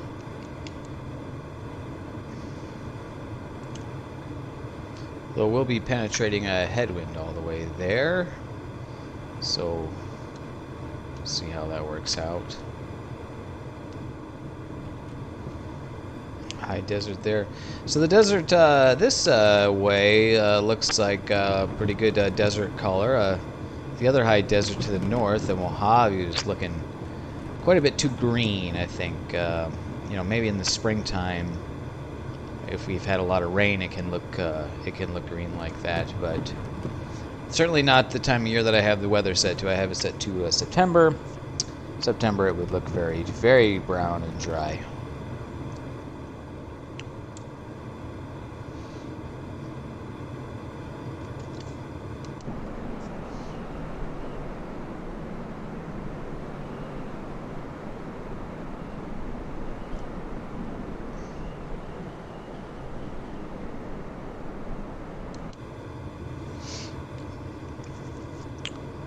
We're not quite to San Jacinto yet. Still a little ways north of it.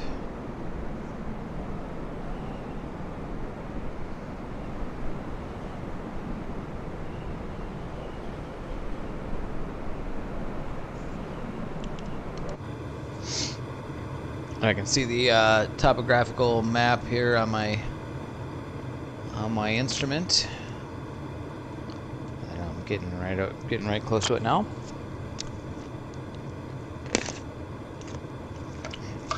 More water. Oh, that jerky made me thirsty. Who would have thought? Let's just let it fly. Hands off.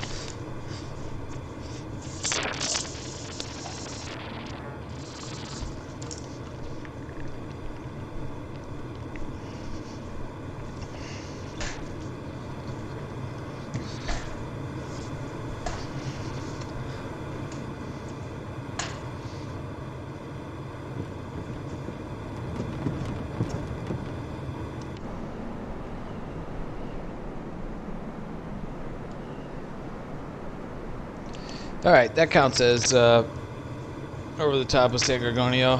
Right hand turn, 90 degrees. Head almost due west to Lake Elsinore.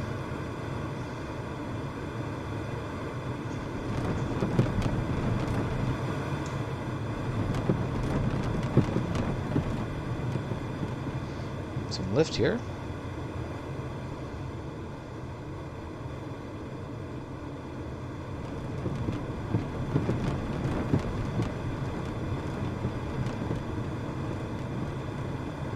The Banning Pass under my right wing there. San Gorgonio obscured by the clouds.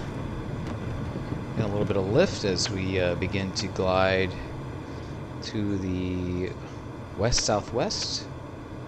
A little bit south of west. Bearing 240 degrees, 245 degrees. Probably want to be at 243. And headed out towards Lake Elsinore. I don't know how far it is, 30-40 miles. And we're going to fly to Lake Elsinore, and if we have enough altitude, we're going to continue on over the Cleveland National Forest down to the beach and land at the beach. I always like to end up at the beach. It just seems like a cool thing to do, cool place to go. It will be Dana Point.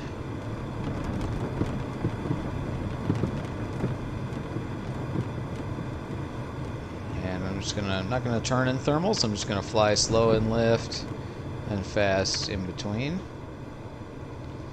Try to get there somewhat quickly and also take advantage of free lift if we have it. I think this airplane gets the best glide around 115 knots, something like that. And on a day like today with a lot of lift, we can fly a bit faster.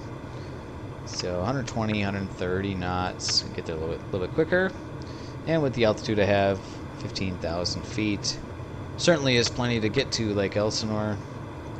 I'll get enough to get to the beach. Well, I don't know. Might need to climb a little bit, or maybe we'll just land at Lake Elsinore. But if we get lifty air, buoyant air like this along the way, then that helps for sure. And I think I can see Lake Elsinore there off in the distance behind the clouds. Kind of hard to tell. This is definitely an area that I am not familiar with. I never really spent much time around here. Mostly pretty remote. Not a lot out here.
Getting a little bit of free lift here.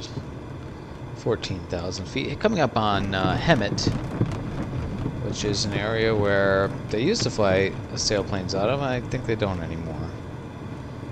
That's actually where I took my first and only ever sailplane flight, was with a friend of mine out of Hemet.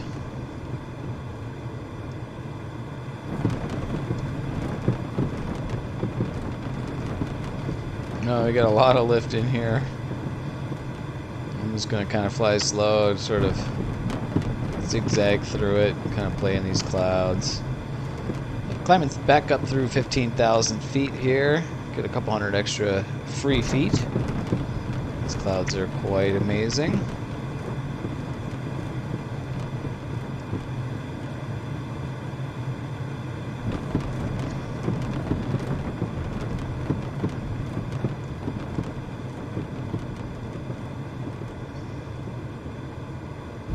Yeah, this airport off on my left here is the Hemet field.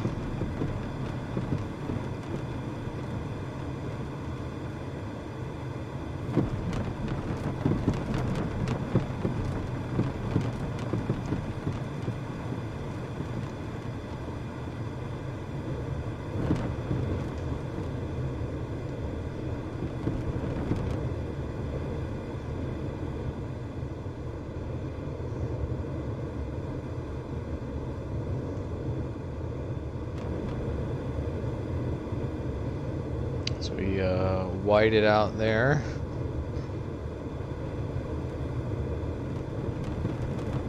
Boy, that is crazy how disorienting that is. Especially with that artificial horizon. Hemet Ryan.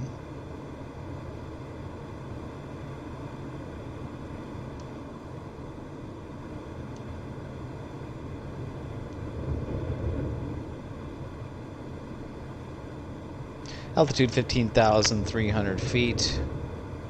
And I'm going to go ahead and make my turn back and get back on heading here towards the southwest now. Kind of veered a little bit to the west to go play with those clouds. And now I need to pretty much head straight southwest, probably bearing 230 degrees or so.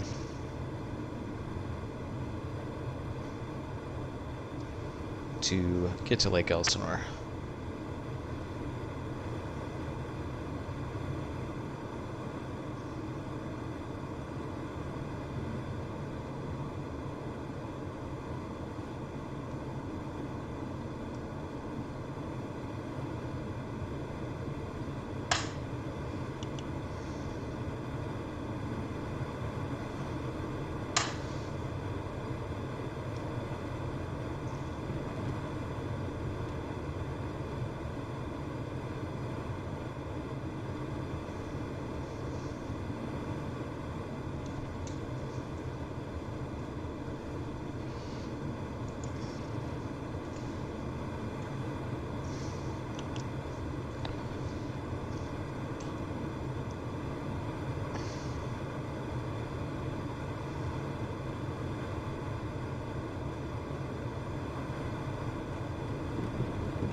Down below 15,000 feet now, and we just kind of have a long glide here. I kind of keep coming off my heading because I'm not paying that close attention. I'm just kind of looking around and enjoying the flight.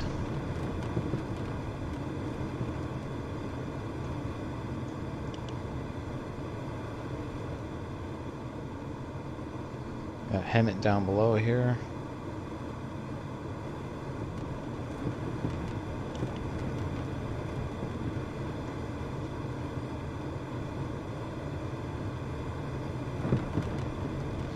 And I'm pretty sure just sitting underneath this sort of big row of clouds in front of me is the mountain range that we're headed for, the Cleveland National Forest. And I'm drawing a blank on that mountain range. Maybe they call it the Cleveland Mountains? That doesn't sound right. I have to look that up. But notable landmarks there would be Saddleback Peak. Might be able to fly directly over that. Then we'll be over Orange County.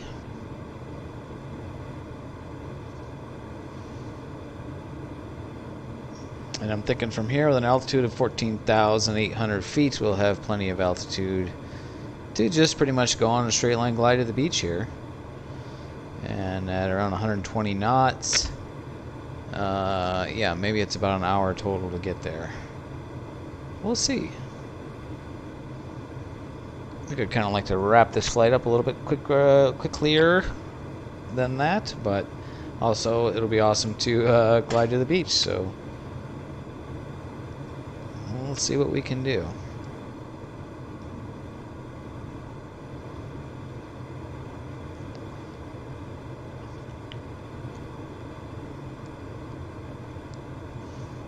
Pretty sure in a sailplane like this, I really only need an altitude of 6,000 feet or so over Lake Elsinore to be able to glide to the beach. Although we are going directly into a headwind, so that will complicate things a bit. Lake Elsinore is also a place where they fly sailplanes from.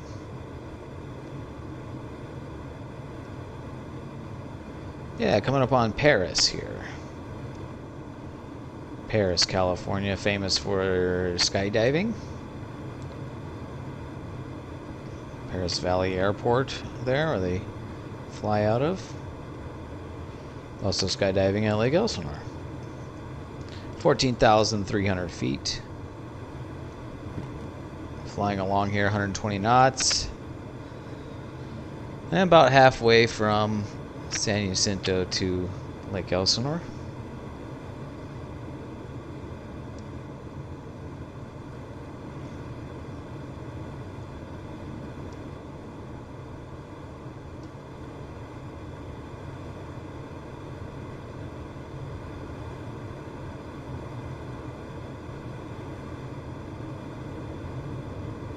Still above cloud base.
I think I'm getting to be a bit south here. My target is down to 13,700 feet. A lot of clouds here on my right. Still above cloud base though, so. Oh, March Air Force Base off on my right there. They have a cool air museum.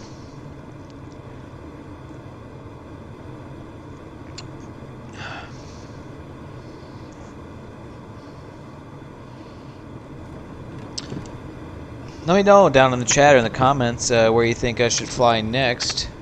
It would be cool to explore some areas that I've never been before in real life, like in Europe or South America, Australia, maybe something like that. So that might be kind of fun. But it's also neat in the simulator to go to areas that you have been. You're familiar with, you know where you can get to, and you know what the landmarks are. And it's kind of neat to compare with, you know, with real life.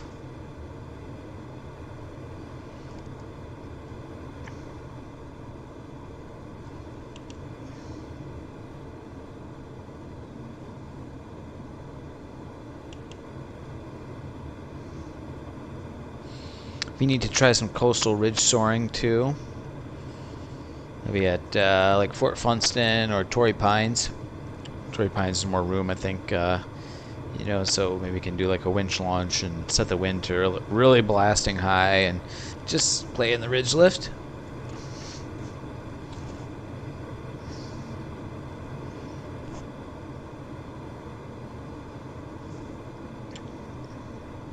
French Valley off on my left there. Never been there. Paris straight down here on the right. March Air Force Base a little bit further off on the right.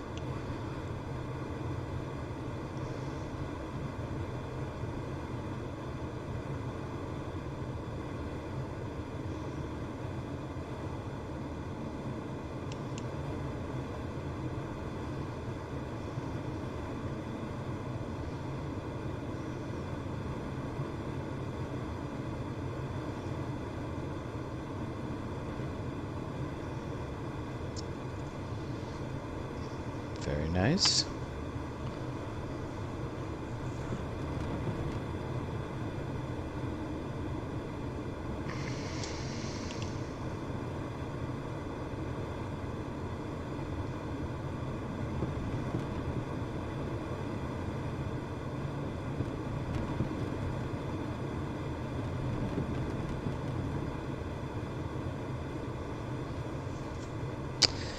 About 2 hours into this flight. Nice thing about being on the simulators, you can pause it and go use the bathroom, get some more beverages or snacks.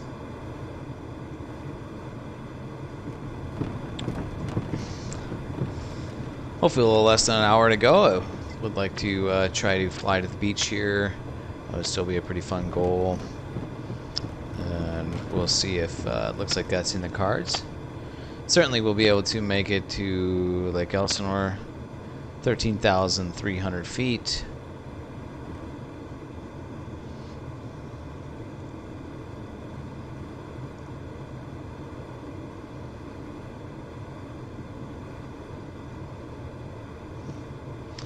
Cruising along here on 120 knots.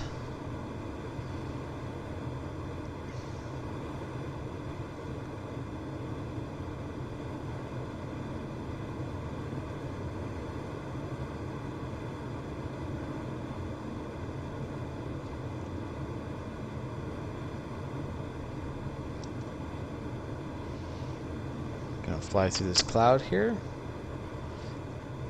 I think we got this one mountain range to clear, and then we're kind of on a direct shot to Elsinore.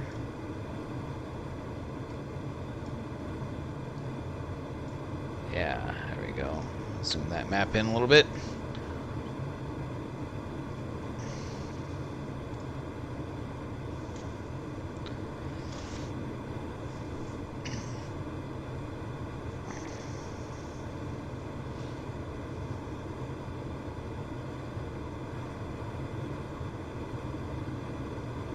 This is kind of the boring part, just kind of cruising along here.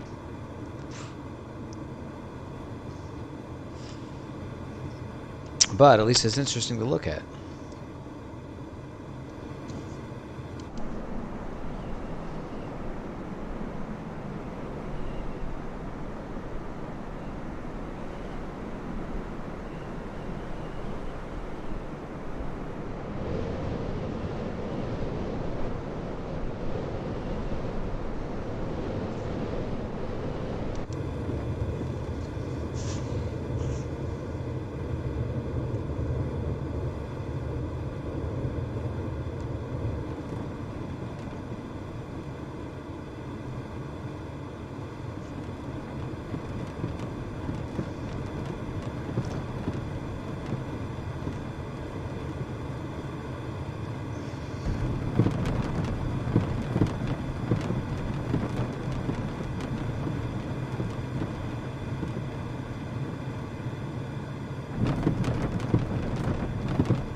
A lot of lift here, but I'm just going to fly slow and straight through it and just climb.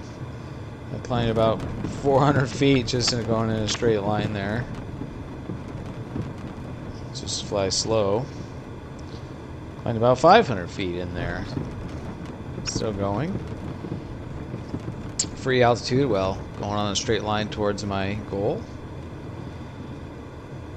13,400.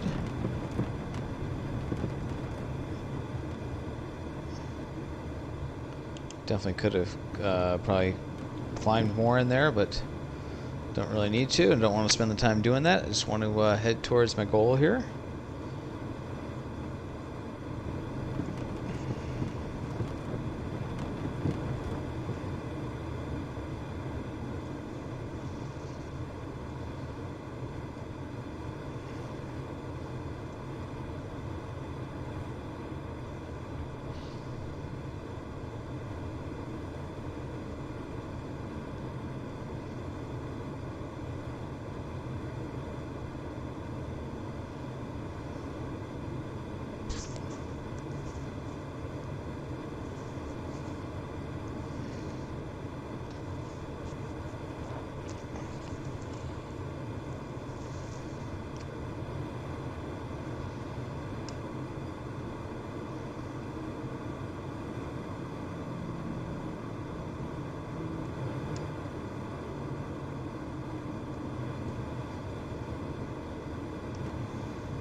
Or another thought that I had is I could hit Lake Elsinore and turn northwest and fly home, fly to Chino.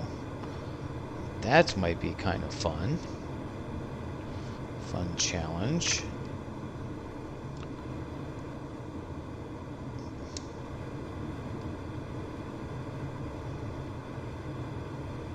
We'll see. Let's get to Lake Elsinore first.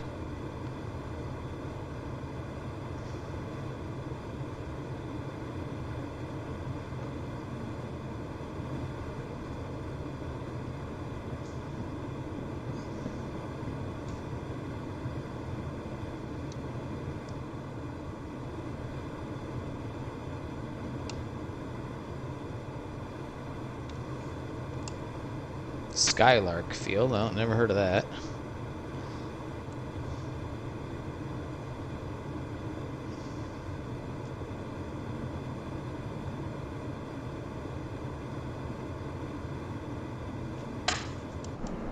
Oh wait, yeah, that's Lake Elsinore. Duh. Never mind. Yeah, I'm there. This whole time I've been flying, staring right at it, but the lake has been obscured by my instrument panel. There it is. Yeah, that big rectangular with funny edged looking lake is Lake Elsinore. Skylark Field is where they fly, skydive out of and fly airplane, sailplanes. So, yeah, and I can, yeah, and from this view I can see the coast from here. So.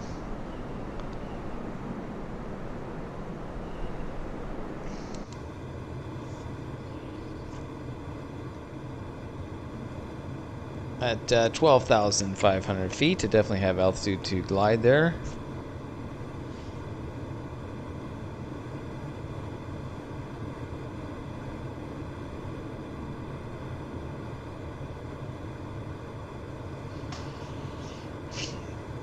So I could go, like, I could go try to land. I could go land at John Wayne Airport, Orange County. I could land on the beach. I'm not sure if the vehicle damage mechanics will allow for that or not.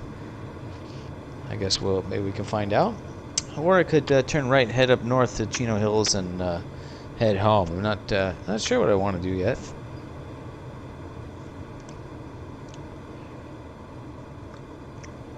Beach is cool. I think we should try to land on the beach.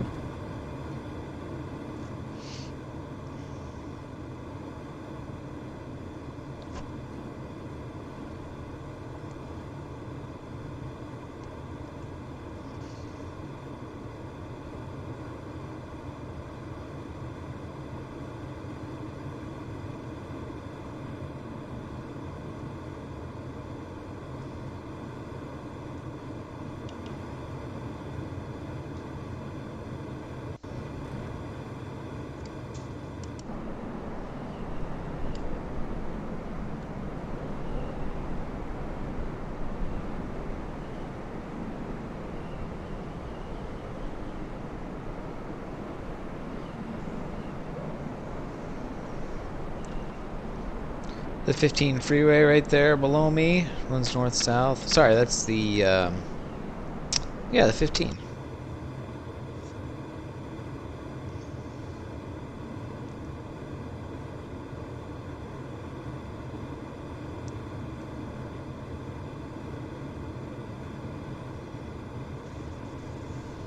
And here we have this mountain range. It's the Cleveland National Forest. Lake Elsinore pretty much just below me now. Made it to my first goal.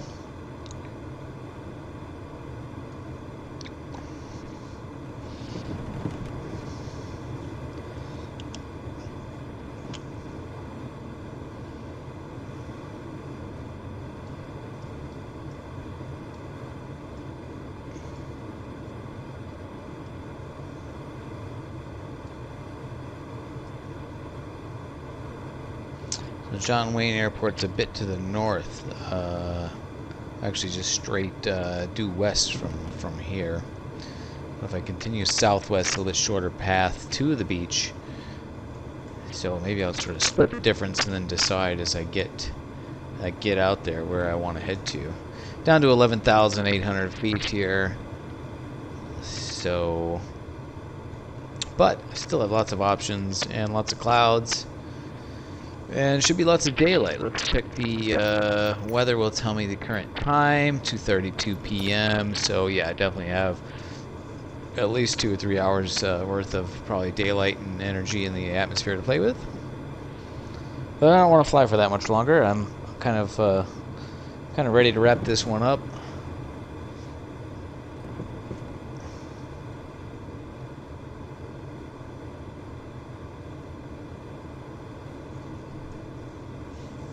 I think the best option for landing the sailplane at the beach would be Huntington Beach. It's very beach area up there is very large, and that's a bit north of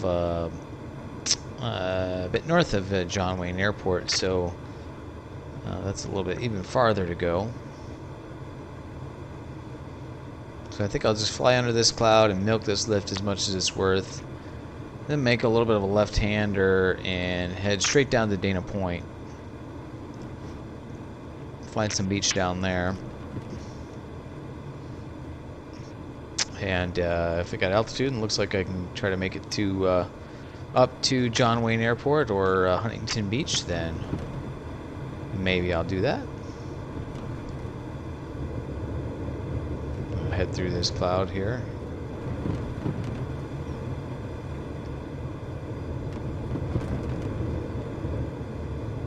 Definitely getting a little bit of lift in here.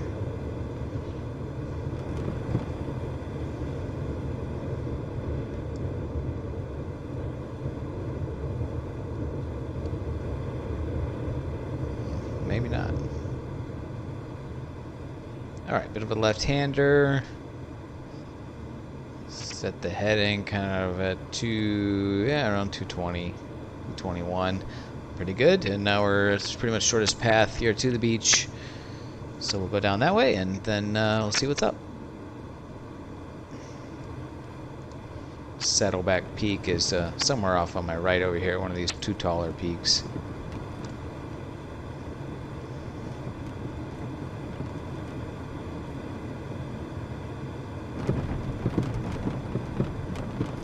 nice and slow up under this cloud and milk this lift.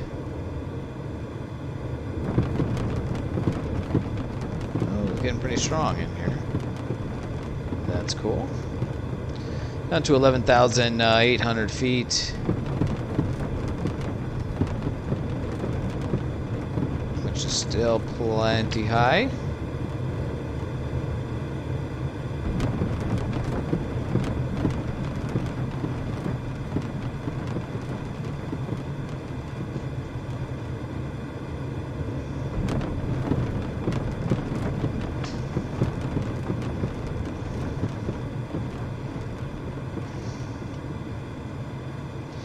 Alright, now I pretty much just have Cleveland National Forest below us and then Orange County.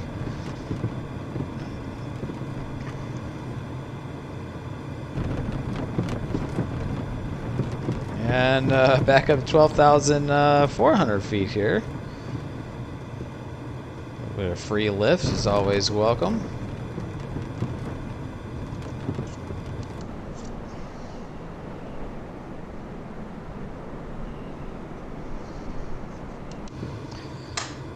If you're just joining into the stream, it took off a little over 2 hours ago from San Bernardino Mountains, just north of Cal State San Bernardino in Southern California. And then we took a little bit up into the Cajon Pass and kind of got shut down.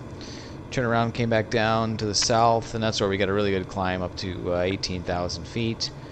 And headed to the southeast to San Gorgonio, the tallest mountain in Southern California, tallest peak. And then went across the Banning Pass to San Gorgonio, or sorry, San Jacinto, the next tallest, at least in the area. And then we made a right-hand turn, 90 degrees, to cross to Lake Elsinore, past Lake Elsinore, and now we are crossing the Cleveland National Forest area on our way to Dana Point. And we're going to either land at the beach there, or we're going to turn north and land at John Wayne International Airport, or we're going to keep going north to Huntington Beach, or maybe Santa Monica LAX. We'll see to see how far north we can get. Honestly, today with this kind of lift that I have set up and the weather here, I could probably just keep flying indefinitely. But I'm kind of keen to get this one, wrap this one up. We've been exploring quite a bit, and it was kind of I haven't flown the sailplane around here yet. I haven't flown on San Bernardino, and so it's kind of cool to be able to do that. And so now, yeah, maybe we'll just land her and think of a new plan, and maybe tomorrow or later tonight we'll try a different flight. I've been streaming for 2 hours and 42 minutes. I think the actual flight time, a little bit less than that, maybe 2 hours 30 minutes.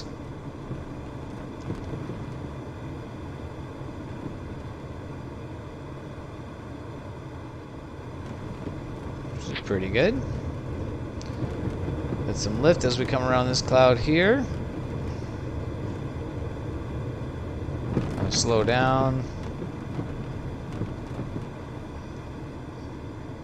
Clouds just look so cool. And as we come around it, then we'll speed up here. And yeah, from here I can pretty much glide to anywhere.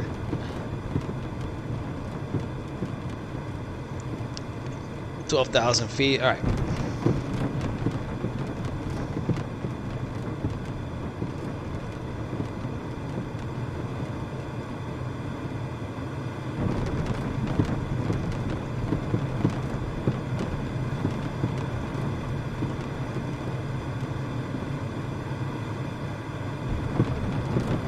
Climbing like crazy out in front of this cloud. 150 knots, I'm still going up at 1,000 feet per minute.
Alright, now we're on glide out over Orange County here and on glide to the coast.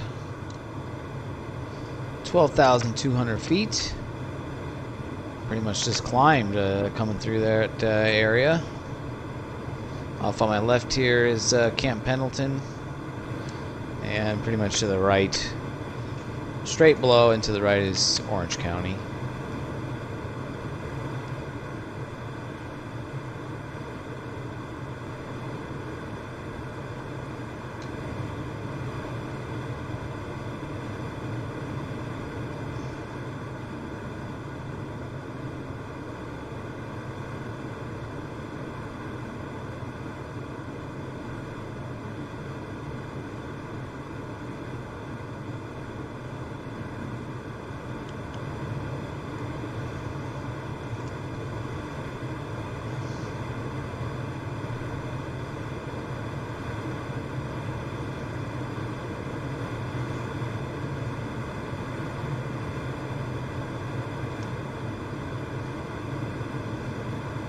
Flying pretty fast now, almost 200 knots, 180 knots.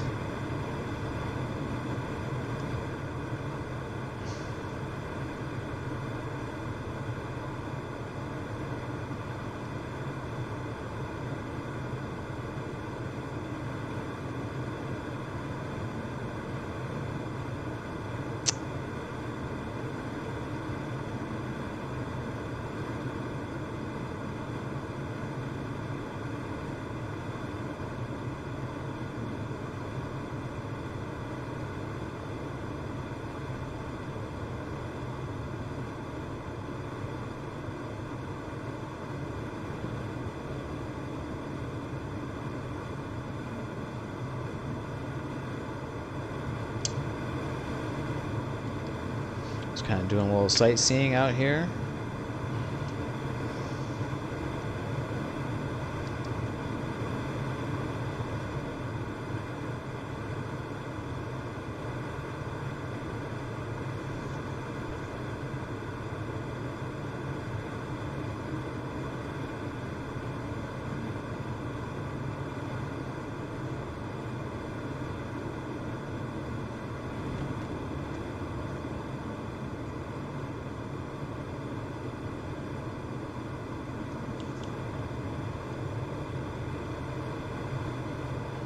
So 11,000 feet.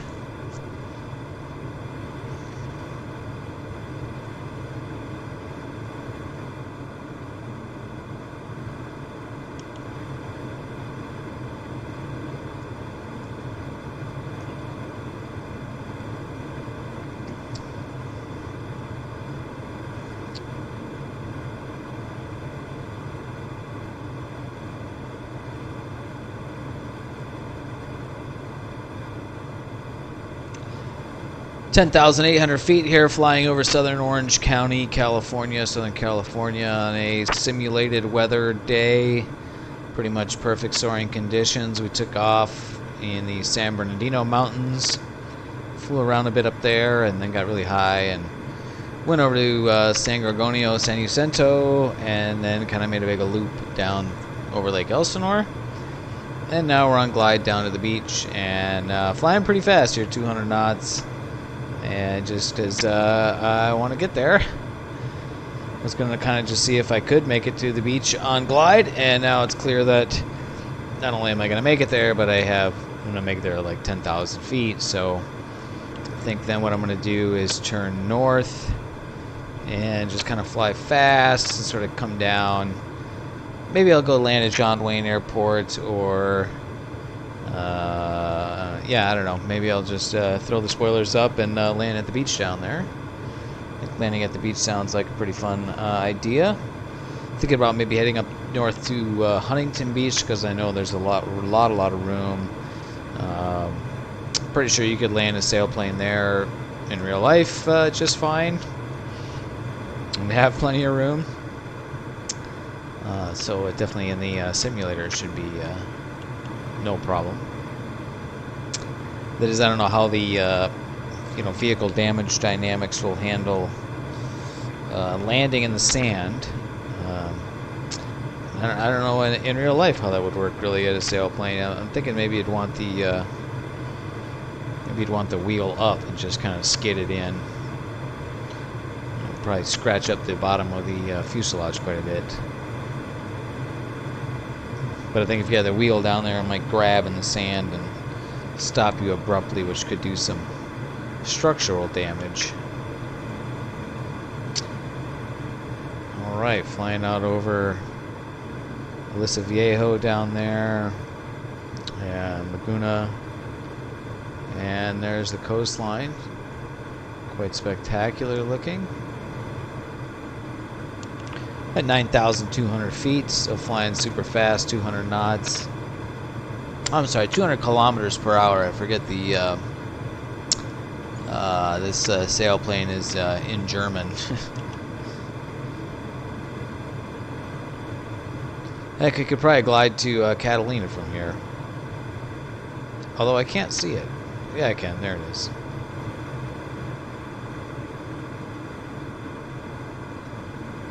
Almost out to the coast now. There's Pacific Coast Highway. San Clemente down there on my left.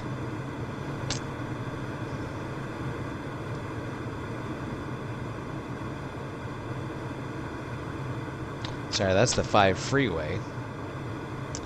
The Pacific Coast Highway is sort of in there too.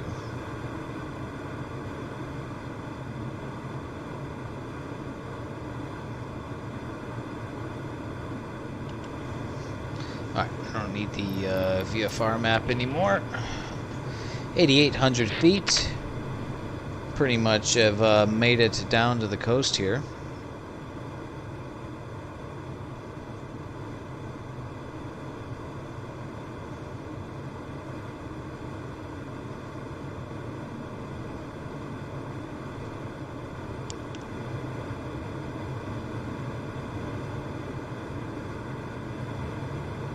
Wow, look at that. What a spectacular view. What an absolutely beautiful game.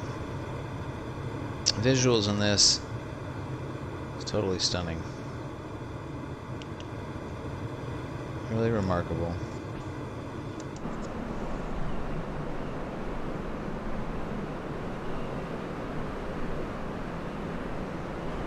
Dana Point right down there below me. Really beautiful place. Really love riding bikes down there. And of course the California coastline is just spectacular the whole way. Alright, let's make a big gentle right turn. At 8,400 feet, we'll fly north up the coast. We can definitely get to John Wayne Airport from here.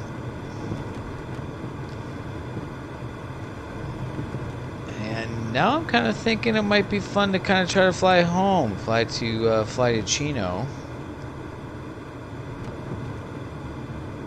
It's a little bit of a cloud street along the way. 8,300 feet, I might be able to do that.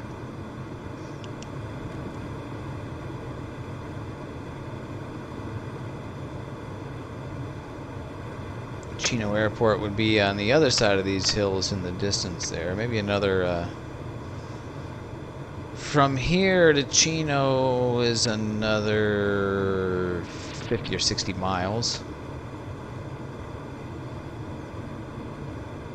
8,000 feet. I think I'll just sort of head that direction. And if it's not looking like it's doable, then maybe I'll land at John Wayne.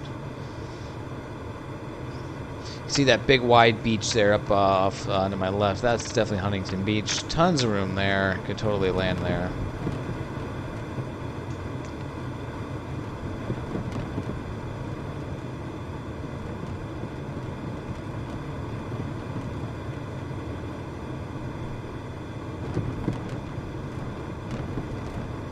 Getting some lift here. Got a little bit of cloud. Yeah, above me. Yep. Yeah, I could probably turn and climb in that.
John Wayne Airport off to my left over here, which is kind of hard to see. Can't really make it out, but I could find it if I need to. And this big airport-like looking area off on my right is formerly El Toro Marine Corps base, which is now pretty much just referred to as the Irvine Great Park.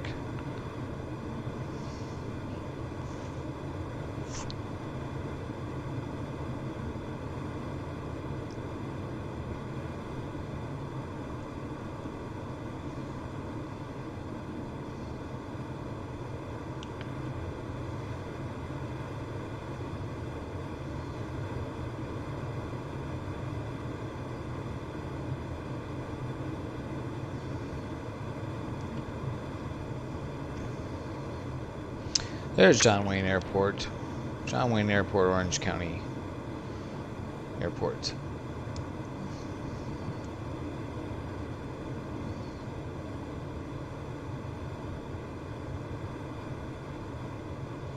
So I can definitely land there. Question is, can I make it to Chino?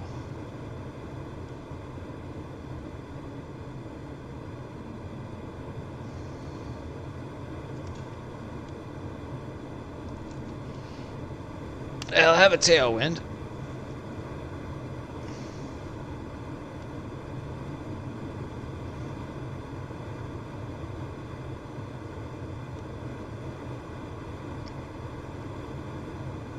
Let's get up to the other side of these hills here on the on my right.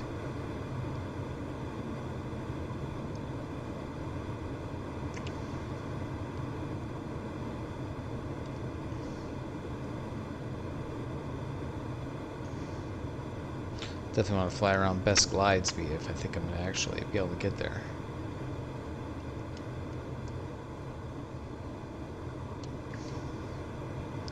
$7,200 feet.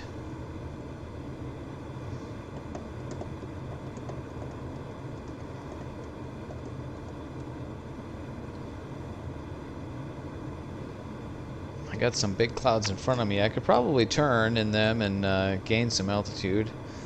But I also kind of want to just get to the airport.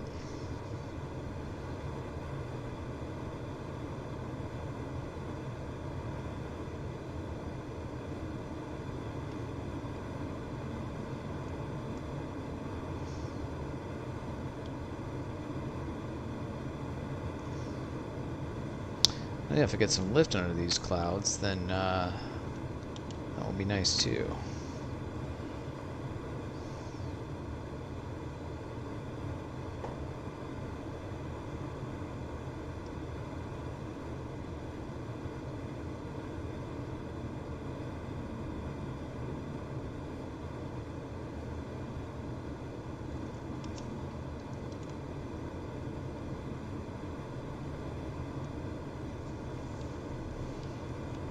There's also Corona Airport, which is a little bit south of Chino. I could probably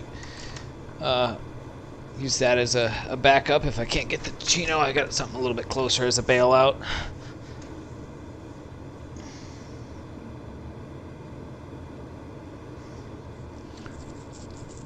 Hoping for some lift under these clouds here.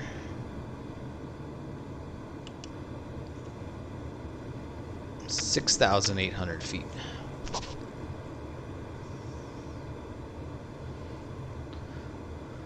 So far, no lift under these clouds. Flying over Orange County, California right now, Southern California. Orange County, John Wayne Airport, right there off on my left. I could go land there right now. Oh, there's some lift under the clouds, like I was saying. Come on, a little bit more. Nope. I was gonna land at the beach, maybe Orange County, but I got there with so much altitude. Now I think the challenge is to try to get to Chino Airport, which would be basically flying home for me. So that's a cool challenge. Let's try that.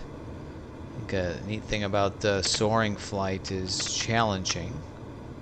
Finding a challenge and Trying to get from one place to another using just the, the atmospheric conditions. Clouds, the lift, the thermal lift, the ridge lift.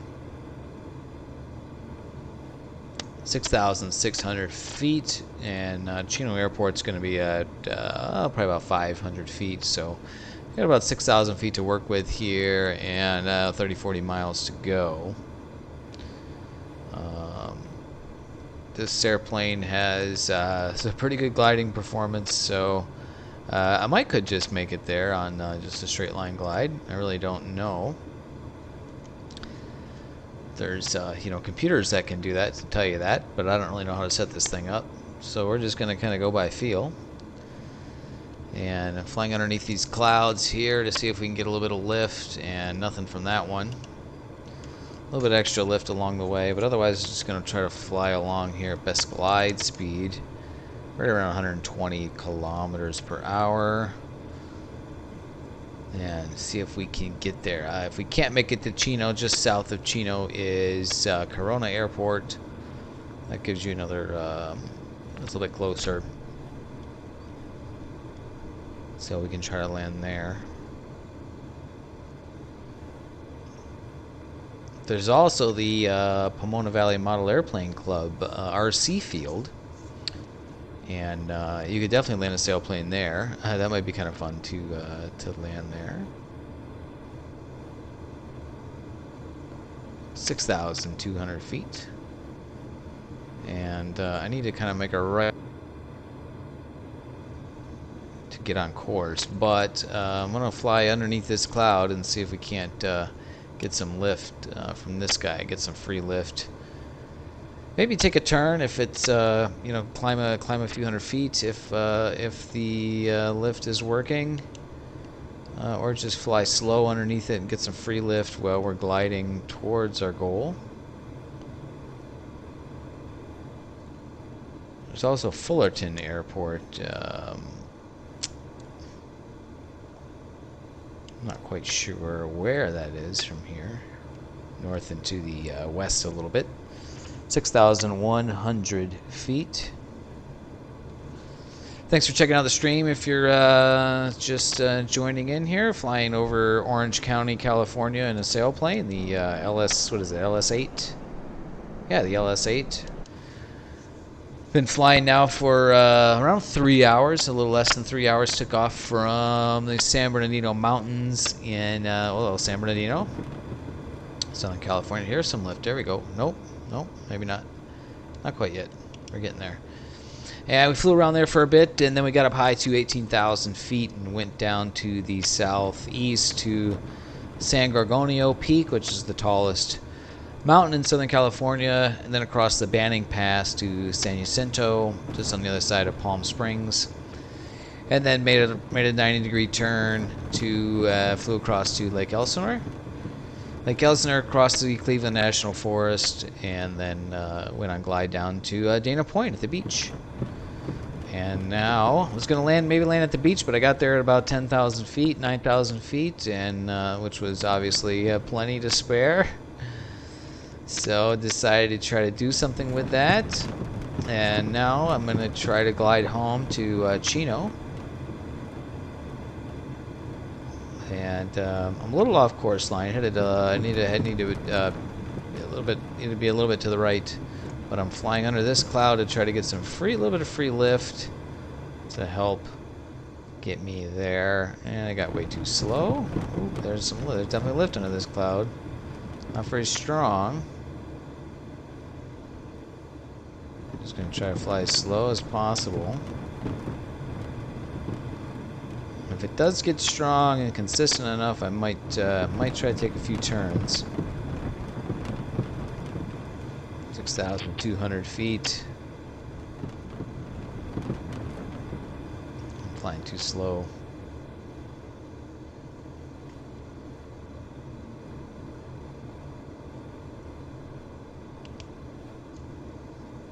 I think that was it. All right, right-hand turn. Ooh. Maybe.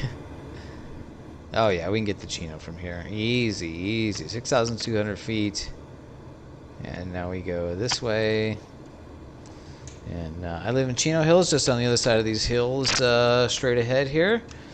And so we're gonna fly to Chino Airport, which is just about 6-7 miles from me, from my house, my place of residence. A little bit of down trim here. I was a little bit up on the trim.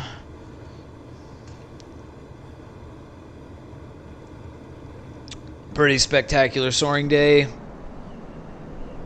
I wish this would spit out a GPS track log of your flight. Maybe there's a way to get that data out, or maybe there's a plug-in or an add-on or something like that. That would be super cool. All right, so yeah, we're headed. I don't know if you can see the cursor, but I'm kind of pointed at to where we're headed. You head this direction, Chino Airport. Yep, these are the Chino Hills area. Chino Hills State Park, straight ahead. And we have no problem getting there on glide. It's pretty crazy the kind of performance that this sailplane has. A little bit of lift there.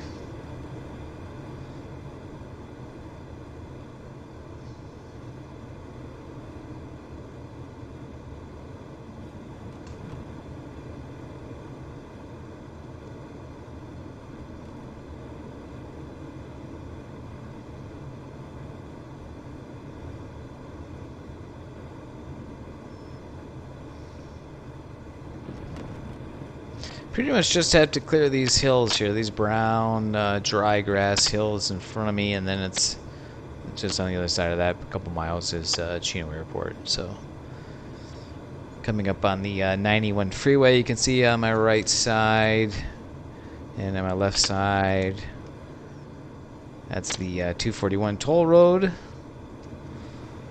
91 freeway there. On my right, normally a traffic nightmare. Do not want to go there. Trying to wrap this one up here pretty soon. 5,700 feet as we're on our final glide to Chino Airport. Should have plenty of altitude to spare. Let me just do some maneuvers, see if we can get the airport in sight. I know I'm headed the general right direction.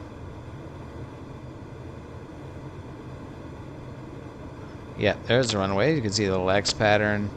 Chino Airport has two parallel running east-west runways, and they have a diagonal runway there, just kind of on the left of my dash.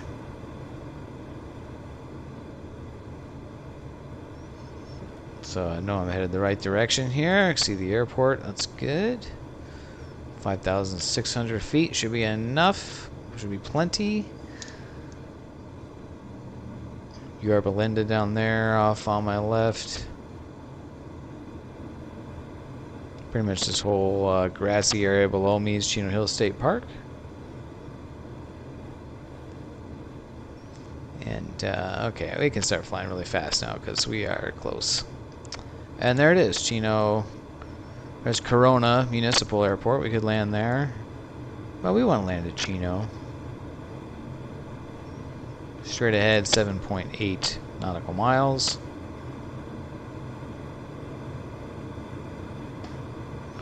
Let's actually have plenty of altitude. Let's take a little bit of a detour.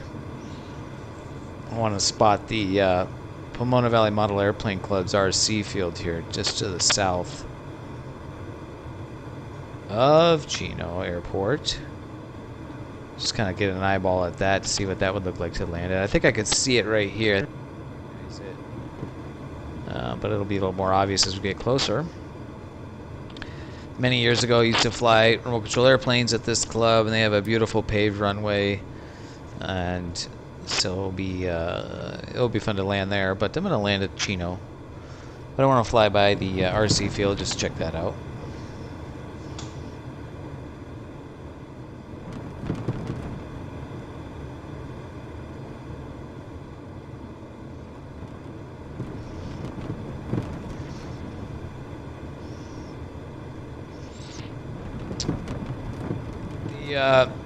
The engine here, the rendering engine, is a little bit favorable on all the water down here.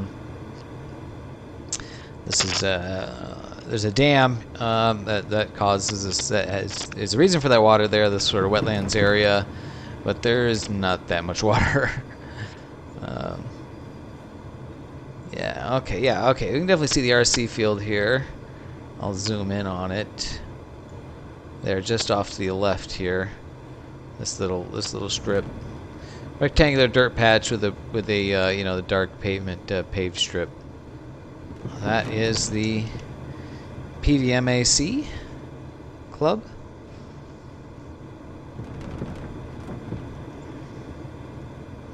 Could definitely land this thing there,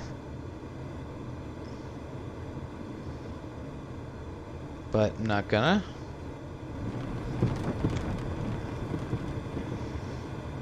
4,900 feet, plenty of altitude. All right, let's just fly fast. And I'm gonna do is going to dump my water ballast. Don't need that anymore. Cool looking effect.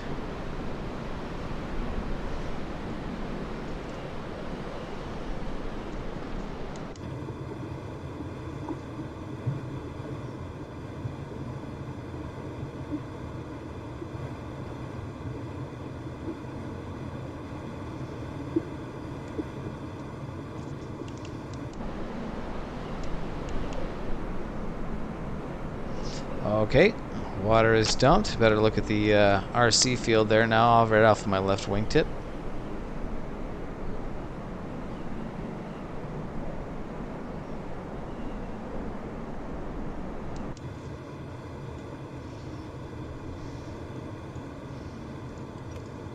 Close the tanks.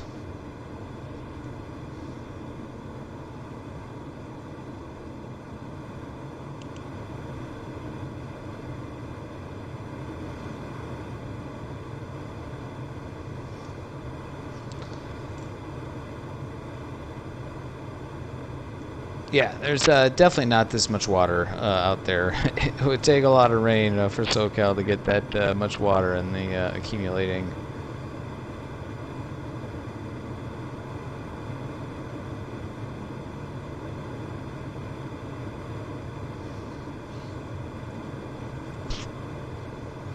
All right, there's Chino Airport, and the hills off to the left there. That's Chino Hills. That's where I live. Mi casa.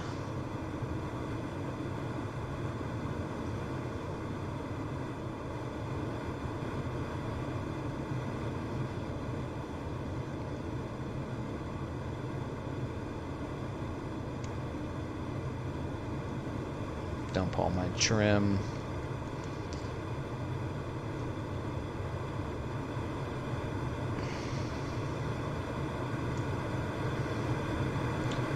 Traditional to do some aerobatics as you come into your goal.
This one might be a little bit sketchy.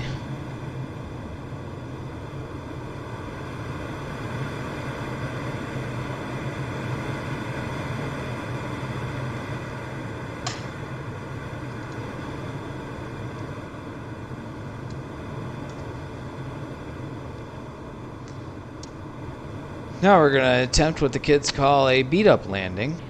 Alright, we're going to buzz the runway downwind, 180, and come back and land.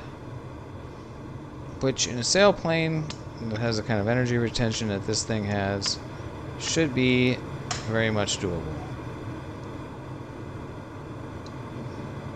Really, the trick is just not screwing up and having enough energy.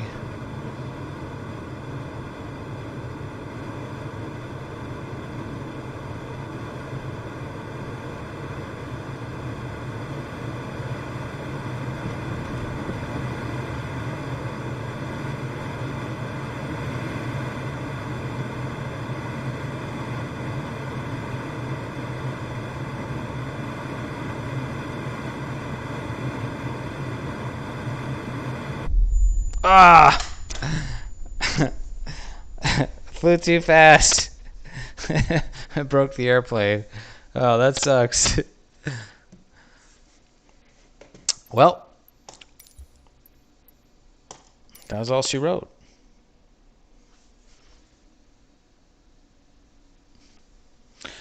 Okay, well, that's it for today. Thanks for checking out the stream.